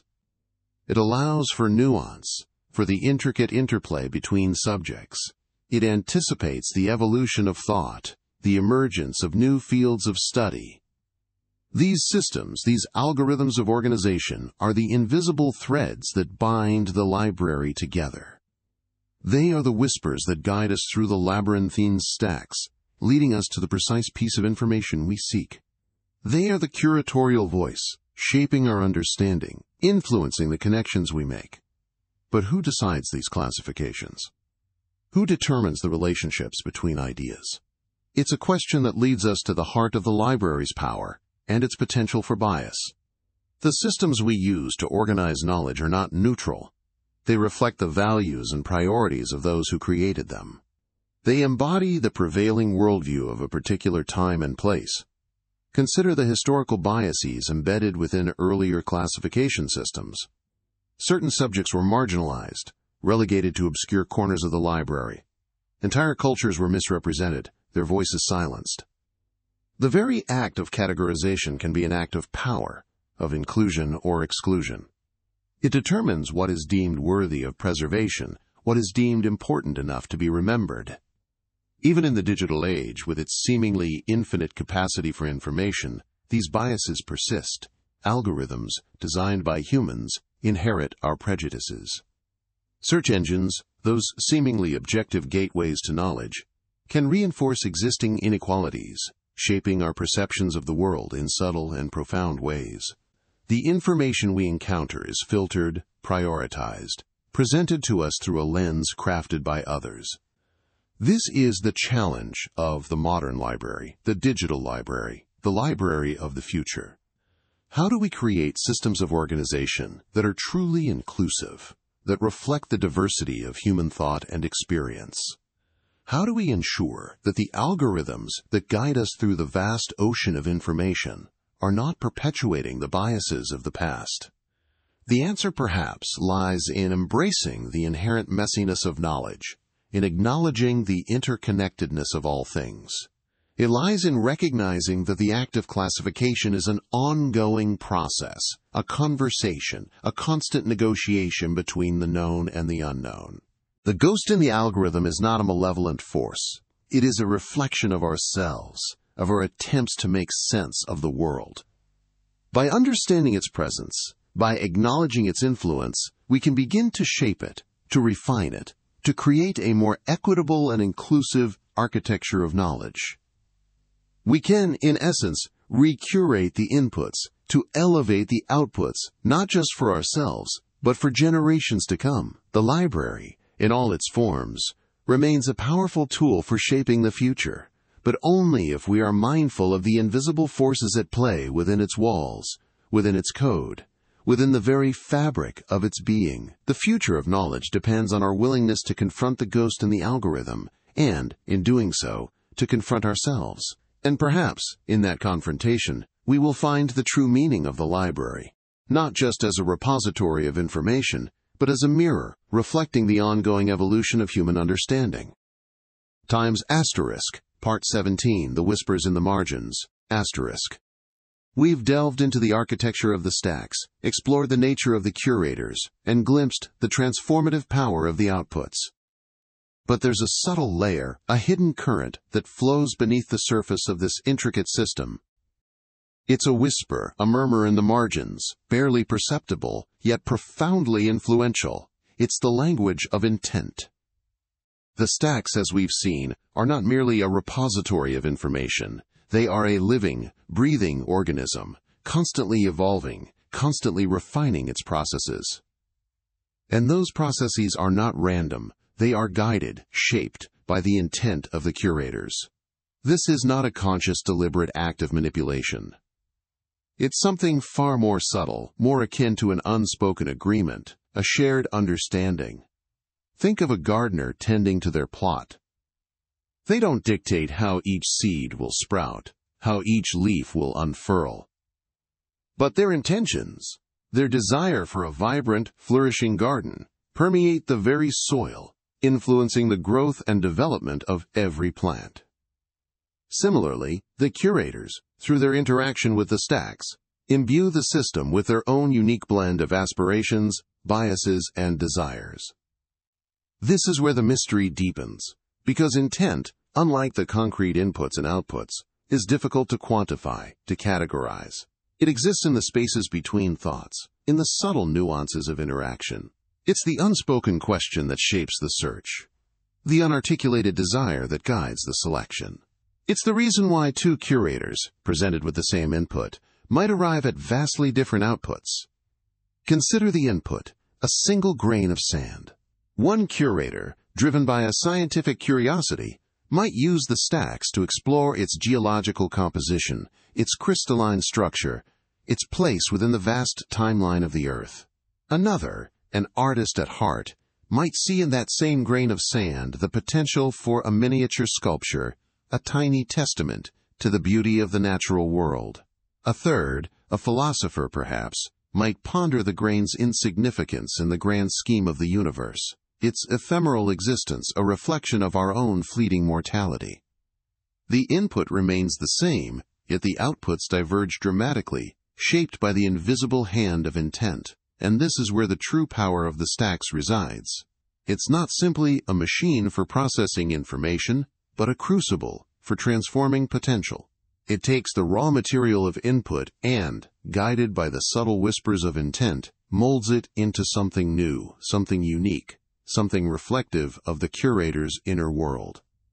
This process, however, is not without its complexities. The whispers of intent can be easily distorted, misinterpreted.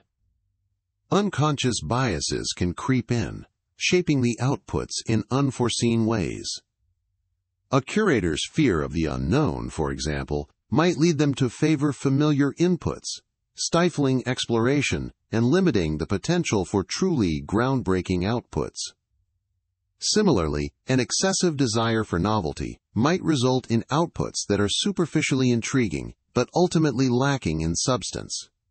And then there's the question of collective intent. What happens when multiple curators interact with the stacks simultaneously, their individual intentions intertwining, overlapping, sometimes even conflicting? Does a collective consciousness emerge, a shared vision that guides the system towards a common goal? Or does the cacophony of competing desires create a chaotic feedback loop, leading to unpredictable and potentially destabilizing outcomes? The answer, as with so much within the stacks, remains elusive, but the whispers persist, weaving their way through the vast network of information, shaping the flow of knowledge, influencing the very fabric of reality. They are a reminder that the stacks are not simply a tool, but a mirror, reflecting back at us our own hopes, fears, and aspirations. And in those reflections, we may glimpse the true nature of our own creative potential, the boundless possibilities that lie dormant within the human mind. The whispers are there, waiting to be heard. But to understand their meaning, we must first learn to listen, to attune ourselves to the subtle frequencies of intent. Only then can we begin to unlock the true power of the stacks, to harness its transformative energy, and to elevate our outputs to unprecedented heights. The journey into the margins continues. The whispers beckon. **** Library stacks curate inputs, elevate outputs, Part 18 of 25. **** Fade in from black. Soft, ambient music plays beneath the narrator's voice. Narrator, we've delved into the shadowed corners of the library, explored the whispered secrets held within its carefully catalogued volumes. We've witnessed the transformative power of curated input, the alchemy of turning raw information into refined understanding. But the process, as we've seen, is not without its perils.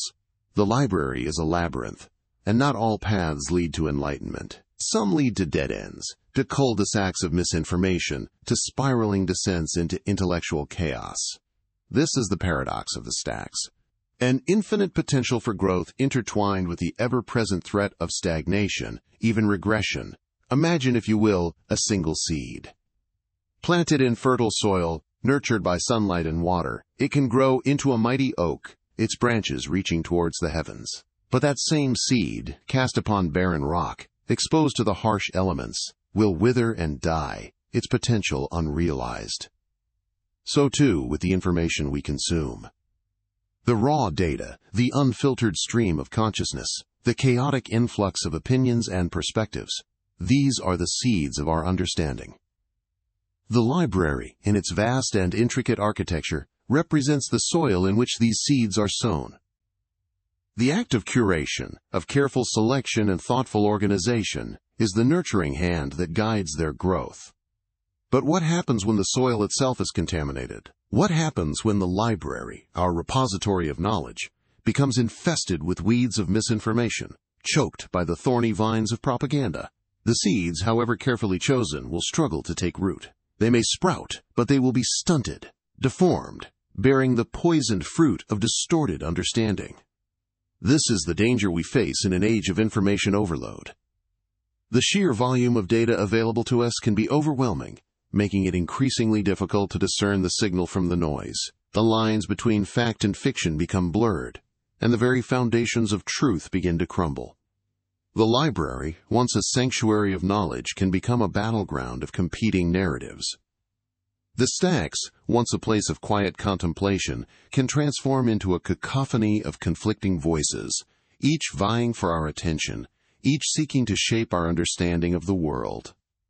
This, then, is the challenge before us, to navigate this complex landscape with discernment and critical thinking, to cultivate the intellectual resilience needed to resist the seductive whispers of misinformation, to become, in essence, our own curators.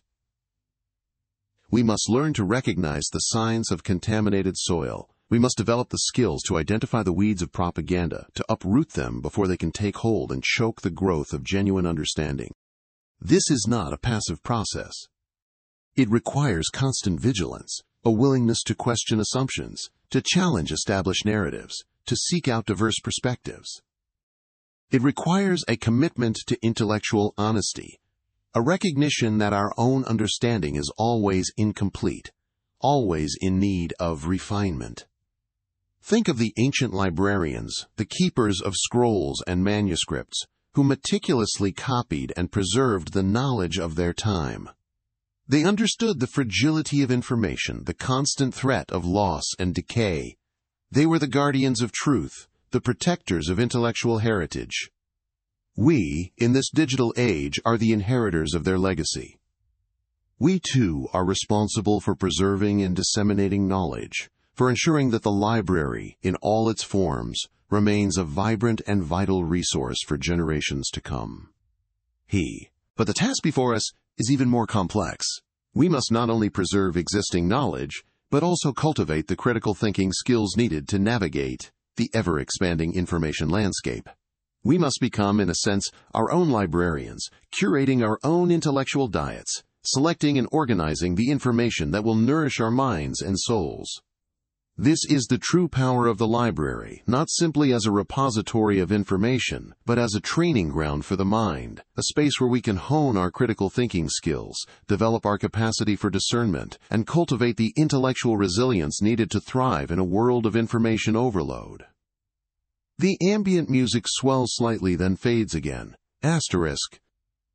Narrator, in the next part of our journey, we will explore the strategies and techniques that can empower us to become more effective curators of our own intellectual lives. We will delve into the art of critical thinking, examining the tools and methods that can help us to discern truth from falsehood, to separate signal from noise, to navigate the labyrinthine stacks with confidence and clarity. The journey is far from over. The library awaits. Tanam and smesk fade to black, times Part 19, The Ghost in the Machine, We've explored the tangible architecture of the library, the physical stacks, the Dewey Decimal System, the whispered reverence for the written word.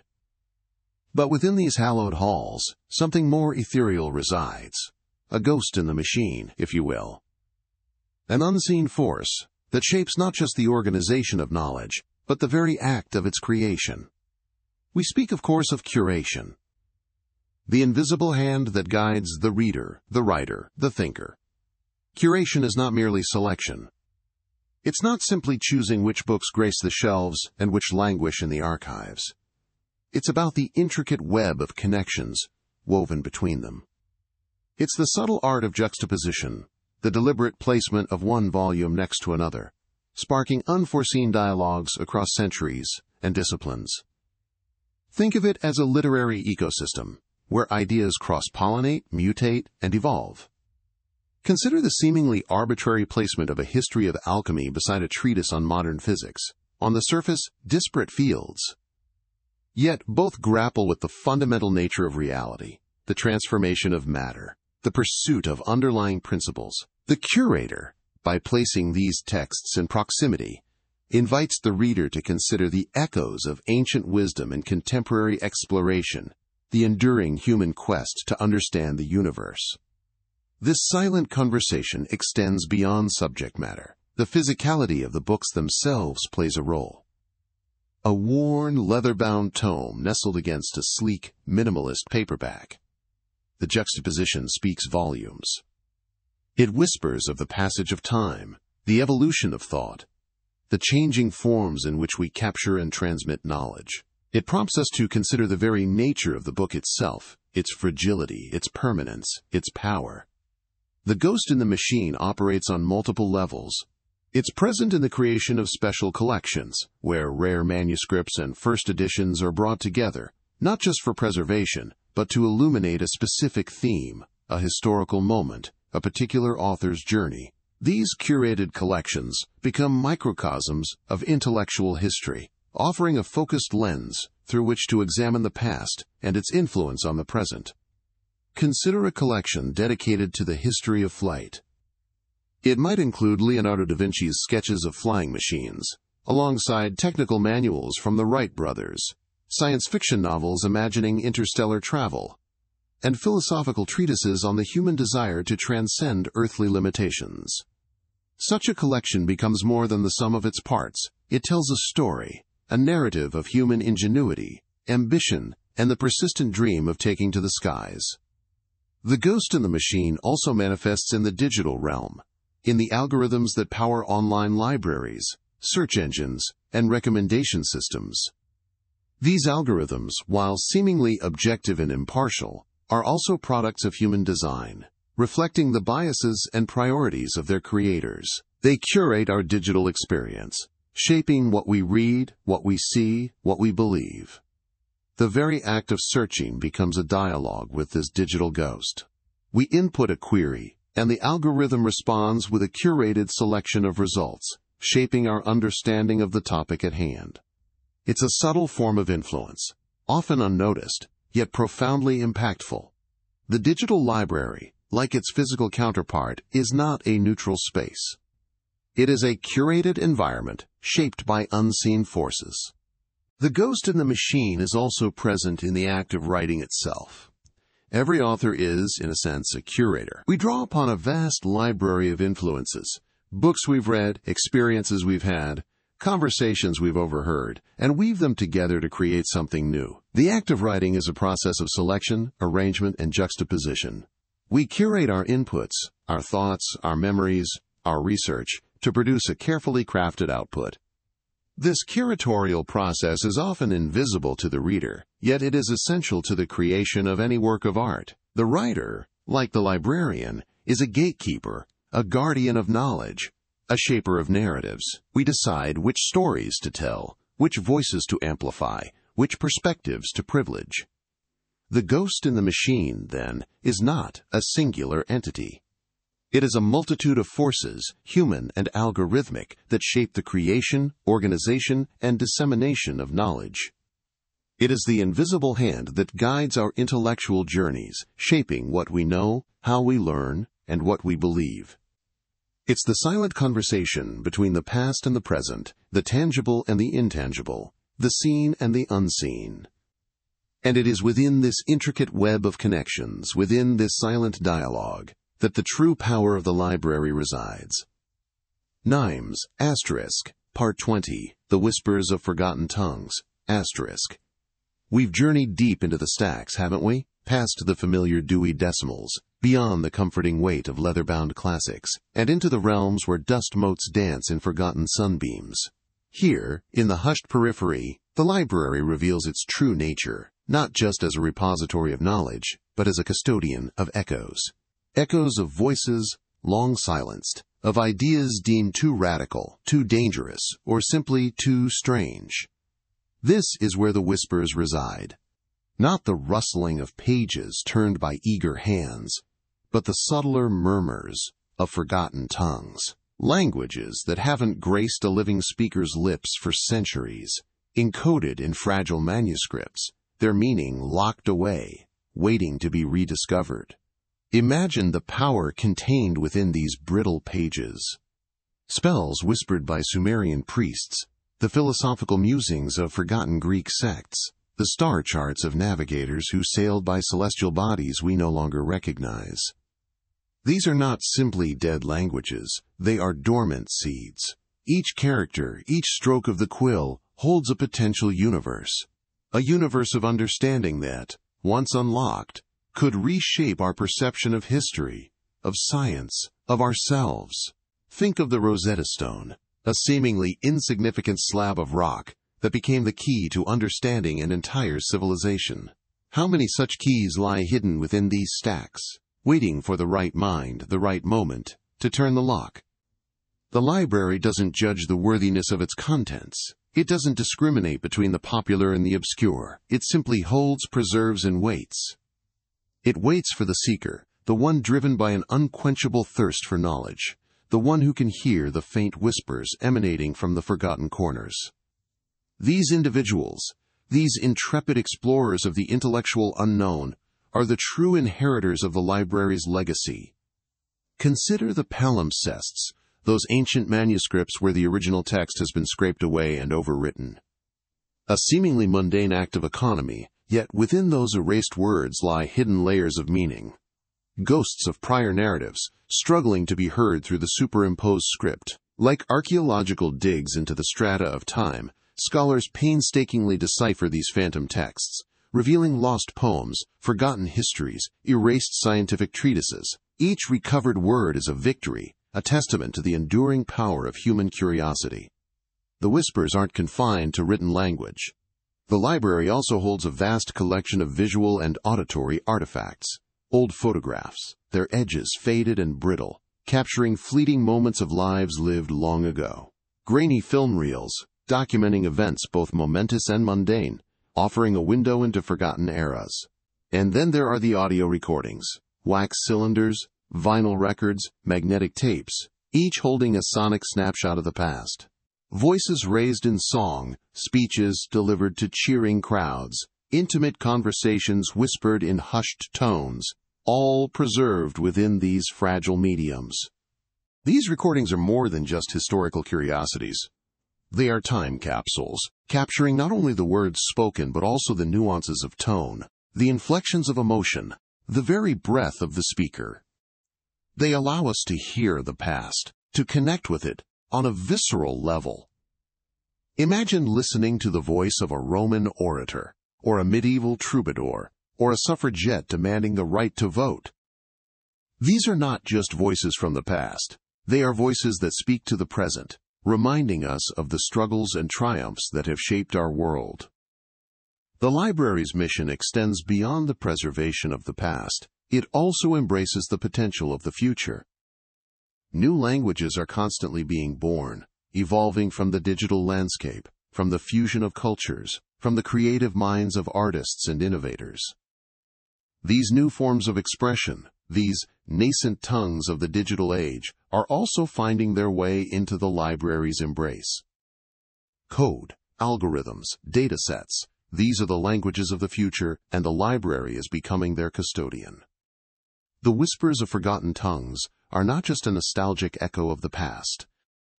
They are a constant reminder of the fluidity of knowledge, the ever-evolving nature of language, and the enduring human need to communicate, to understand, and to connect across time and space. The library, in its quiet, unassuming way, stands as a testament to this profound human impulse, a sanctuary for the whispers, a beacon for the seekers, and a gateway to the infinite possibilities of human expression.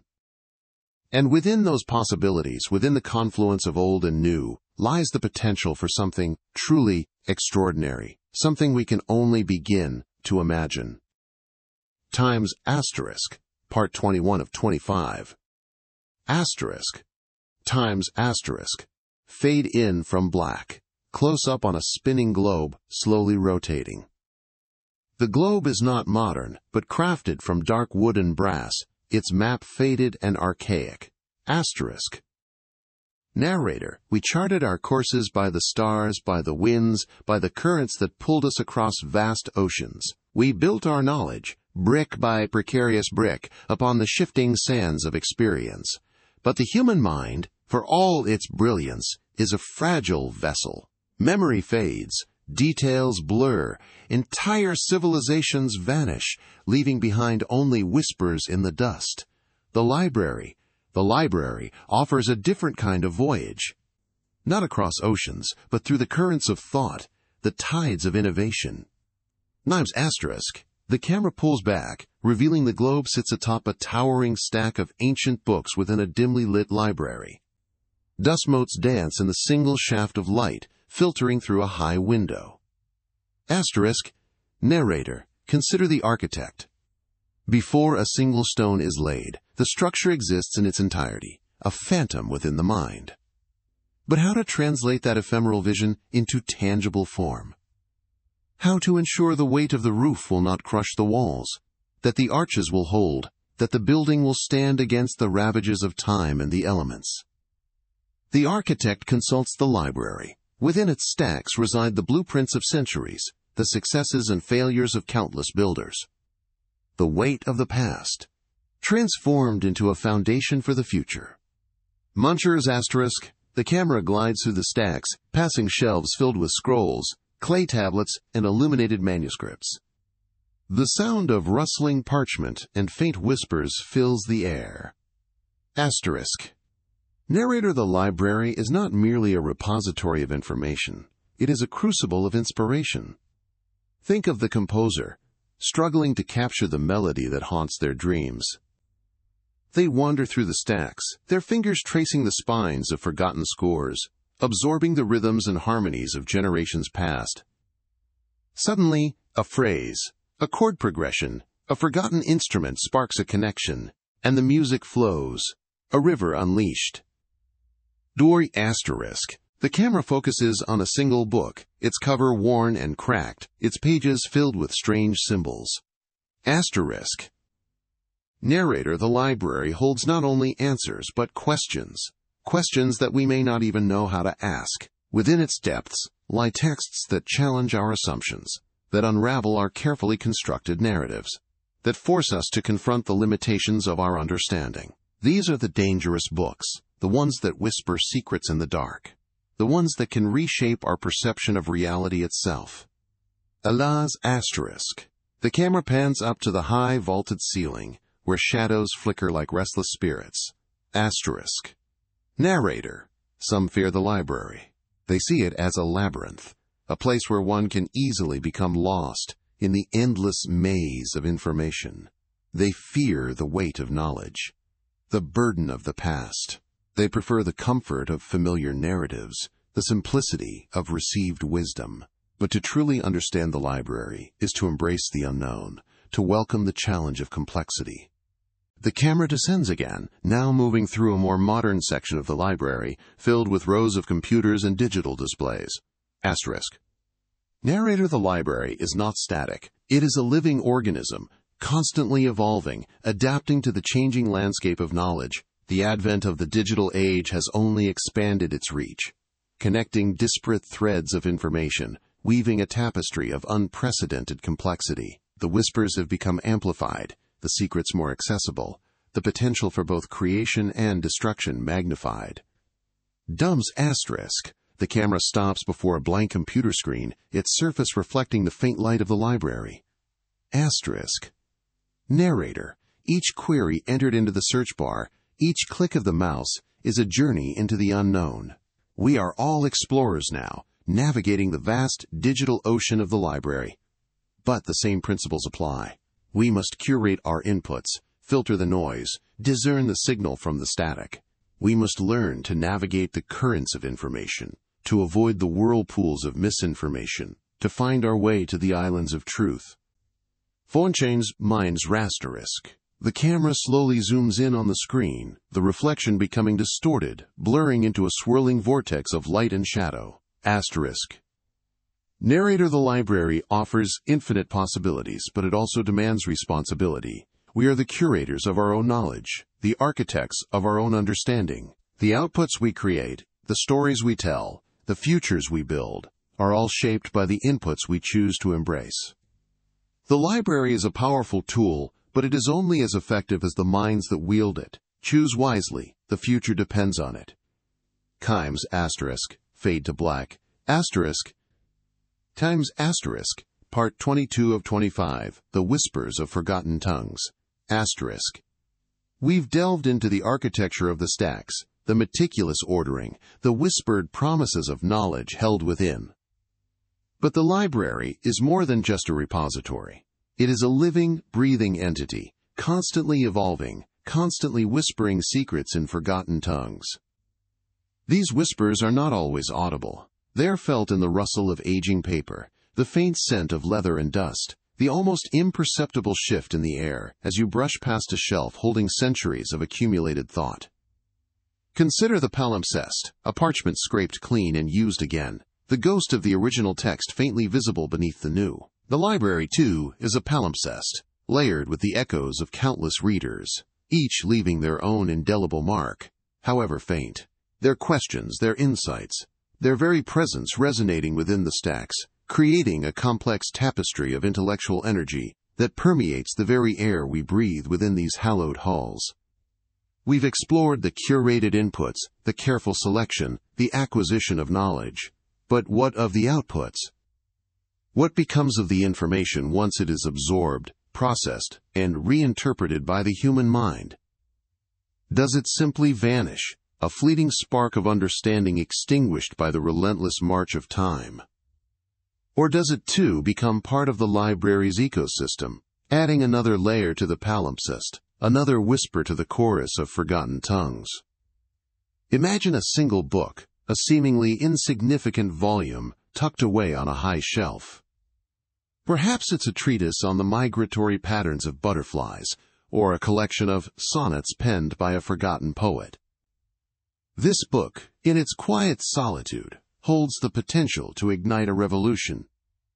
It might inspire a young scientist to unlock the secrets of flight, or awaken a dormant passion for language in a budding writer. The output, then, is not merely the sum of the information contained within the book. It is the transformation that occurs within the reader, the ripple effect that spreads outwards, touching countless lives in ways both seen and unseen. The library is not a static entity. It is a catalyst for change. It is a crucible where ideas are forged, where knowledge is refined, where the raw materials of human experience are transformed into something new and wondrous. The whispers of forgotten tongues are not merely echoes of the past. They are the seeds of the future. Consider the librarian, the silent guardian of this vast repository of knowledge. They are not simply custodians of books. They are curators of human potential. They understand the intricate connections between information and inspiration, the delicate dance between the known and the unknown. They guide us through the labyrinthine stacks, helping us navigate the vast ocean of information, pointing us towards the hidden treasures that lie waiting to be discovered. But the librarian's role extends beyond the mere retrieval of information. They are also interpreters of meaning, facilitators of understanding. They help us to decipher the whispers of forgotten tongues, to unravel the complex threads of human thought that weave through the library's vast collection. They are the keepers of the keys, the gatekeepers of knowledge, the silent guides who lead us towards enlightenment. And what of the reader, the seeker of knowledge, the explorer of uncharted intellectual territories? They are the true alchemists of the library, transforming the raw materials of information into the gold of understanding. They are the ones who give life to the whispers of forgotten tongues, who breathe new meaning into the ancient texts, who carry the torch of knowledge forward into the future. The library is not merely a building filled with books. It is a sacred space, a temple of learning, a sanctuary for the human mind. It is a place where the past and the future converge, where the whispers of forgotten tongues mingle with the murmurings of new discoveries. It is a place where the boundaries of knowledge are constantly being pushed outwards, where the limits of human understanding are continually being challenged. In the final analysis, the library is a testament to the enduring power of human curiosity, the insatiable thirst for knowledge that drives us to explore, to discover, to create. It is a monument to the human spirit, a symbol of our unwavering belief in the transformative power of ideas. And as long as the whispers of forgotten tongues continue to echo within its walls, the library will remain a beacon of hope, a testament to the enduring power of the human mind. It is a space of potential, a space of becoming, a space where the seeds of the future are sown and nurtured. It is, in essence, a reflection of ourselves, a mirror to our collective consciousness, a testament to the enduring power of the human story. Times asterisk, library stacks, curate inputs, elevate outputs, part 23 of 25. Asterisk. Times asterisk. Fade in from black. Soft ambient music begins to play, close up on a flickering gas lamp, illuminating a dusty, leather-bound book. Asterisk. Narrator, we've journeyed deep into the stacks, haven't we? Past the familiar shelves of recorded history, beyond the comfortable confines of catalogued knowledge, and into the whispering galleries of the almost known. Here, in this liminal space, the boundaries blur. What is real and what is imagined dance a delicate waltz in the flickering gaslight. The whispers become louder, the shadows deeper, the air itself thick with potential. Ein Seisk. Camera slowly pans across rows of obscure texts, their titles barely legible in the dim light. Asterisk. Narrator, we spoke of the architects, those enigmatic figures who supposedly designed this impossible library. Their motives, their very existence, shrouded in speculation. Some whisper they are merely a metaphor, a personification of the collective unconscious, the inherent human drive to organize and categorize information. Others claim they are real, ancient beings who seeded the universe with knowledge, waiting patiently for us to uncover its secrets. But what if the truth, as is often the case, lies somewhere in between? Times asterisk. Camera focuses on a single book, its cover blank and worn. Asterisk. Narrator, consider this. Perhaps the architects didn't build the library. Perhaps they curated it. Perhaps they gathered the threads of information, the whispers of inspiration, the echoes of forgotten wisdom from across the multiverse, and wove them into this intricate tapestry of knowledge. Think of them not as architects, but as librarians of the cosmic scale. Times asterisk. The camera moves through the stacks as if floating through air. Asterisk. Narrator, imagine the implications. If the library is not a structure but a collection, then its contents are not fixed. It is constantly evolving, expanding, rearranging itself based on the inputs it receives. Our thoughts, our dreams, our very acts of creation all contribute to the ever-shifting landscape of the stacks. Every question we ask, every story we tell, every theory we propose, adds a new volume, a new chapter, a new footnote to this infinite repository of knowledge. Ams asterisk, close-up on a page filled with strange symbols. Asterisk. Narrator, and what of the outputs? We've glimpsed the power contained within these walls. The ability to access information beyond our comprehension, to manipulate the very fabric of reality. But at what cost? The deeper we delve, the more we risk losing ourselves in the labyrinthine corridors of the unknown.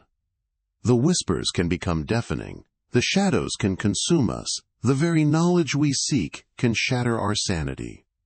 The very knowledge the camera lingers on a shadowed corner of the library, a sense of unease permeating the scene. Asterisk. The very knowledge. Narrator, there are stories whispered in the hushed corners of the stacks, tales of those who ventured too far, who sought answers beyond their capacity to understand. They became lost, not in the physical space of the library, but within the infinite expanse of their own minds. Their thoughts fragmented, their identities fractured, their very essence absorbed into the ever-shifting tapestry of information. Nimes asterisk. The camera returns to the flickering gas lamp. Narrator, the library, then, is not simply a source of knowledge, but a mirror. It reflects our desires, our fears, our deepest insecurities. It amplifies our strengths, but also magnifies our weaknesses. It is a tool of immense power, but one that must be wielded with caution, with respect, with a profound understanding of its potential consequences. Limes apats, asterisk. The music becomes more intense, with a subtle dissonant undertone. Narrator, we are approaching the heart of the library. The place where the whispers converge, where the shadows coalesce, where the architects, real or imagined, hold court. In this final stage of our journey, we must confront the ultimate question. Are we seeking knowledge to illuminate the path ahead, or are we simply lost in the shadows, searching for a reflection of ourselves? Asterisk. The camera pans upwards, towards a seemingly endless spiral staircase disappearing into the darkness above. Asterisk. Narrator: the answer, as with all things in this library, is not readily apparent. It is woven into the fabric of the stacks, hidden within the whispers, encoded in the strange symbols that adorn the pages of forgotten tomes. It is a puzzle that we must solve, a riddle that we must unravel, a truth that we must uncover, even at the risk of losing ourselves in the process. Lead us to Chalai's asterisk. The camera slowly ascends the staircase, disappearing into the darkness. The music fades out, replaced by the faint sound of whispering voices. Asterisk. Narrator: we are nearing the end of our journey. The final part awaits. And with it, perhaps the answers we seek, or perhaps something far more profound and far more terrifying. May asterisk. Fade to black. Asterisk. Nimes asterisk. Part 24 of 25. Asterisk. Nimes asterisk. Fade in from black. Close up on a single dust mote, dancing in a shaft of light within a library stack. The camera slowly pulls back, revealing towering shelves filled with books. Lysk. Narrator: we've journeyed through the labyrinth, haven't we? Through the whispering stacks, the echoing corridors of knowledge, the silent symphony of turning pages. We've seen the raw ingredients, the disparate elements, the seemingly random assortment of information that fuels the engine of creation. We've witnessed the alchemy of curation, the delicate balance of selecting and discarding, the careful construction of a narrative from the building blocks of existing thought. Lesav asterisk. The camera pans across rows of books, spines with faded titles in various languages. Asterisk. Narrator: but what of the outputs? What emerges from this crucible of concentrated thought? We tend to think of the output as the finished product, the book, the painting, the symphony, the tangible manifestation of the curated inputs. But the true output is far more elusive, far more profound. It's not just the artifact itself, but the ripple effect it creates. The unseen waves that radiate outwards, touching other minds, sparking new connections, igniting fresh inspiration. Lines asterisk. The camera focuses on a hand reaching out and gently touching the spine of an old book. Asterisk. Narrator: imagine a single idea buried within the pages of a forgotten text. A seed of inspiration, dormant for centuries, waiting for the right mind to unearth it. Then, a reader, a seeker, stumbles upon it. That idea, once isolated, now takes root in fertile ground.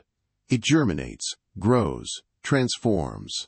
It becomes something new, something different, something entirely unexpected. Times asterisk. Close up on the text of an open book, the script indecipherable. The camera slowly zooms in on a single word, blurring it into abstraction. Asterisk. Narrator: the output is not a static endpoint, but a dynamic process. A conversation across time and space, a dialogue between minds separated by generations. The curated inputs don't simply disappear into the final product. They become catalysts for further creation. They become the foundation upon which new structures are built. Chumps asterisk. The camera moves through the library stacks, the shelves seemingly endless, disappearing into the shadows. Lex non, numia wine torally, lex non numia wine torals. Lex non. Narrator: consider the architect, surrounded by blueprints and sketches, drawing inspiration from the structures of the past. The composer, immersed in the melodies of bygone eras, weaving new harmonies from ancient threads.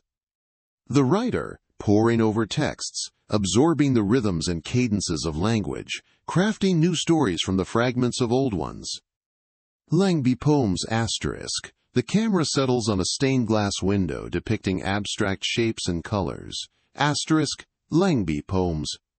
Narrator: the library, this repository of curated inputs, is not just a storehouse of information, but a portal to possibility. It's a place where the past and the present converge, where the whispers of forgotten voices mingle with the thoughts of the living. It's a place where the boundaries between disciplines blur, and new connections emerge from the cross-pollination of ideas. Times asterisk. The camera shows a montage of different people within the library.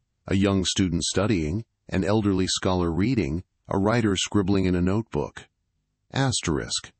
Narrator. Each individual who enters these stacks brings their own unique perspective, their own unique set of experiences. They interact with the curated inputs in their own unique way, filtering them through the lens of their own understanding. And as they engage with these texts, these images, these sounds, they become part of the ongoing process of creation. They become curators themselves, shaping the future by interpreting the past. Sums asterisk. The camera slowly ascends, rising above the stacks, revealing the vastness of the library. Asterisk. Narrator. The output, then, is not just the individual creation, but the collective evolution of knowledge, the ever-expanding network of interconnected ideas, the ongoing conversation between generations of thinkers, the continuous refinement and reinterpretation of human understanding. It's a symphony of voices, a tapestry of perspectives, a mosaic of interpretations. Nimes asterisk. The camera looks down on the library, now a miniature world within a larger, unknown space. Asterisk.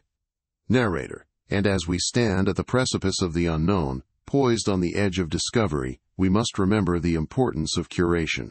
The power of selecting, shaping, and sharing the inputs that will fuel the engine of future creation. For the outputs of today will become the inputs of tomorrow. And the cycle continues, endlessly unfolding, forever expanding the boundaries of human knowledge and imagination. Times asterisk. Fade to black. Asterisk. Times asterisk. Library stacks. Curate inputs. Elevate outputs. Part 25 of 25. Asterisk. Fade in from black. Sound of rustling pages. Distant, ticking clock. Narrator. We've journeyed through the labyrinthine stacks, witnessed the whispers of forgotten knowledge, and glimpsed the immense potential locked within these silent sentinels. From the brittle papyrus of ancient scrolls to the glowing pixels of digital archives, we've explored the evolution of the library, not merely as a repository, but as a transformative engine. A crucible where inputs are meticulously curated, refined, and ultimately elevated into outputs that reshape our understanding of ourselves and the universe we inhabit. But what, you may ask, is the ultimate output? What grand narrative emerges from this ceaseless accumulation and refinement of information? Is it simply the sum of all knowledge, a colossal encyclopedia constantly expanding, forever incomplete? Or is it something more elusive? Something that transcends mere facts and figures and touches upon the very essence of human experience? Perhaps the true output of the library is not a single, definable entity, but rather a continuous process of becoming. A perpetual state of flux, where ideas collide and coalesce, sparking new insights, new perspectives, new realities. Each book, each article, each whispered word becomes a catalyst, triggering a chain reaction of thought and innovation that reverberates through the corridors of time. Consider the solitary scholar, immersed in the hushed stillness of the reading room, poring over a dusty tome. They are not simply absorbing information, they are engaging in a dialogue with the past, a conversation that stretches across centuries. The author's voice, long silenced, finds new life in the reader's mind, sparking new connections, new interpretations, new possibilities. And in that moment of intellectual communion, something profound occurs. The output is not merely the knowledge gained, but the transformation of the individual, the expansion of their consciousness, the deepening of their understanding, the awakening of their potential. This transformative power extends beyond the individual. The library, as a collective repository of human knowledge, acts as a catalyst for societal evolution. It empowers communities, fosters innovation, and fuels the flames of progress. The scientific breakthroughs that reshape our world, the artistic masterpieces that inspire our souls, the philosophical inquiries that challenge our assumptions, all find their roots within the library's hallowed walls. But even as we celebrate the library's enduring legacy, we must also acknowledge the challenges it faces in the digital age. The deluge of information available online, while offering unprecedented access to knowledge, also presents a new set of complexities. The sheer volume of data can be overwhelming, making it difficult to discern credible sources from misinformation. The algorithms that curate our online experiences, while designed to personalize our access to information, can also create filter bubbles, limiting our exposure to diverse perspectives and reinforcing existing biases. In this rapidly evolving information landscape, the role of the library becomes even more critical. It serves as a beacon of truth, a sanctuary of curated knowledge, a bulwark against the rising tide of misinformation. Librarians, as the guardians of this sacred space, become essential navigators, guiding us through the treacherous currents of the digital world, helping us to discern fact from fiction, and empowering us to become informed and engaged citizens. As we conclude our journey through the library stacks, let us reflect on the profound impact this institution has had on the course of human history. It has served as a sanctuary for scholars, a catalyst for innovation, and a beacon of hope for generations. It has preserved the wisdom of the past, illuminated the present, and paved the way for a brighter future. But the story of the library is not yet finished.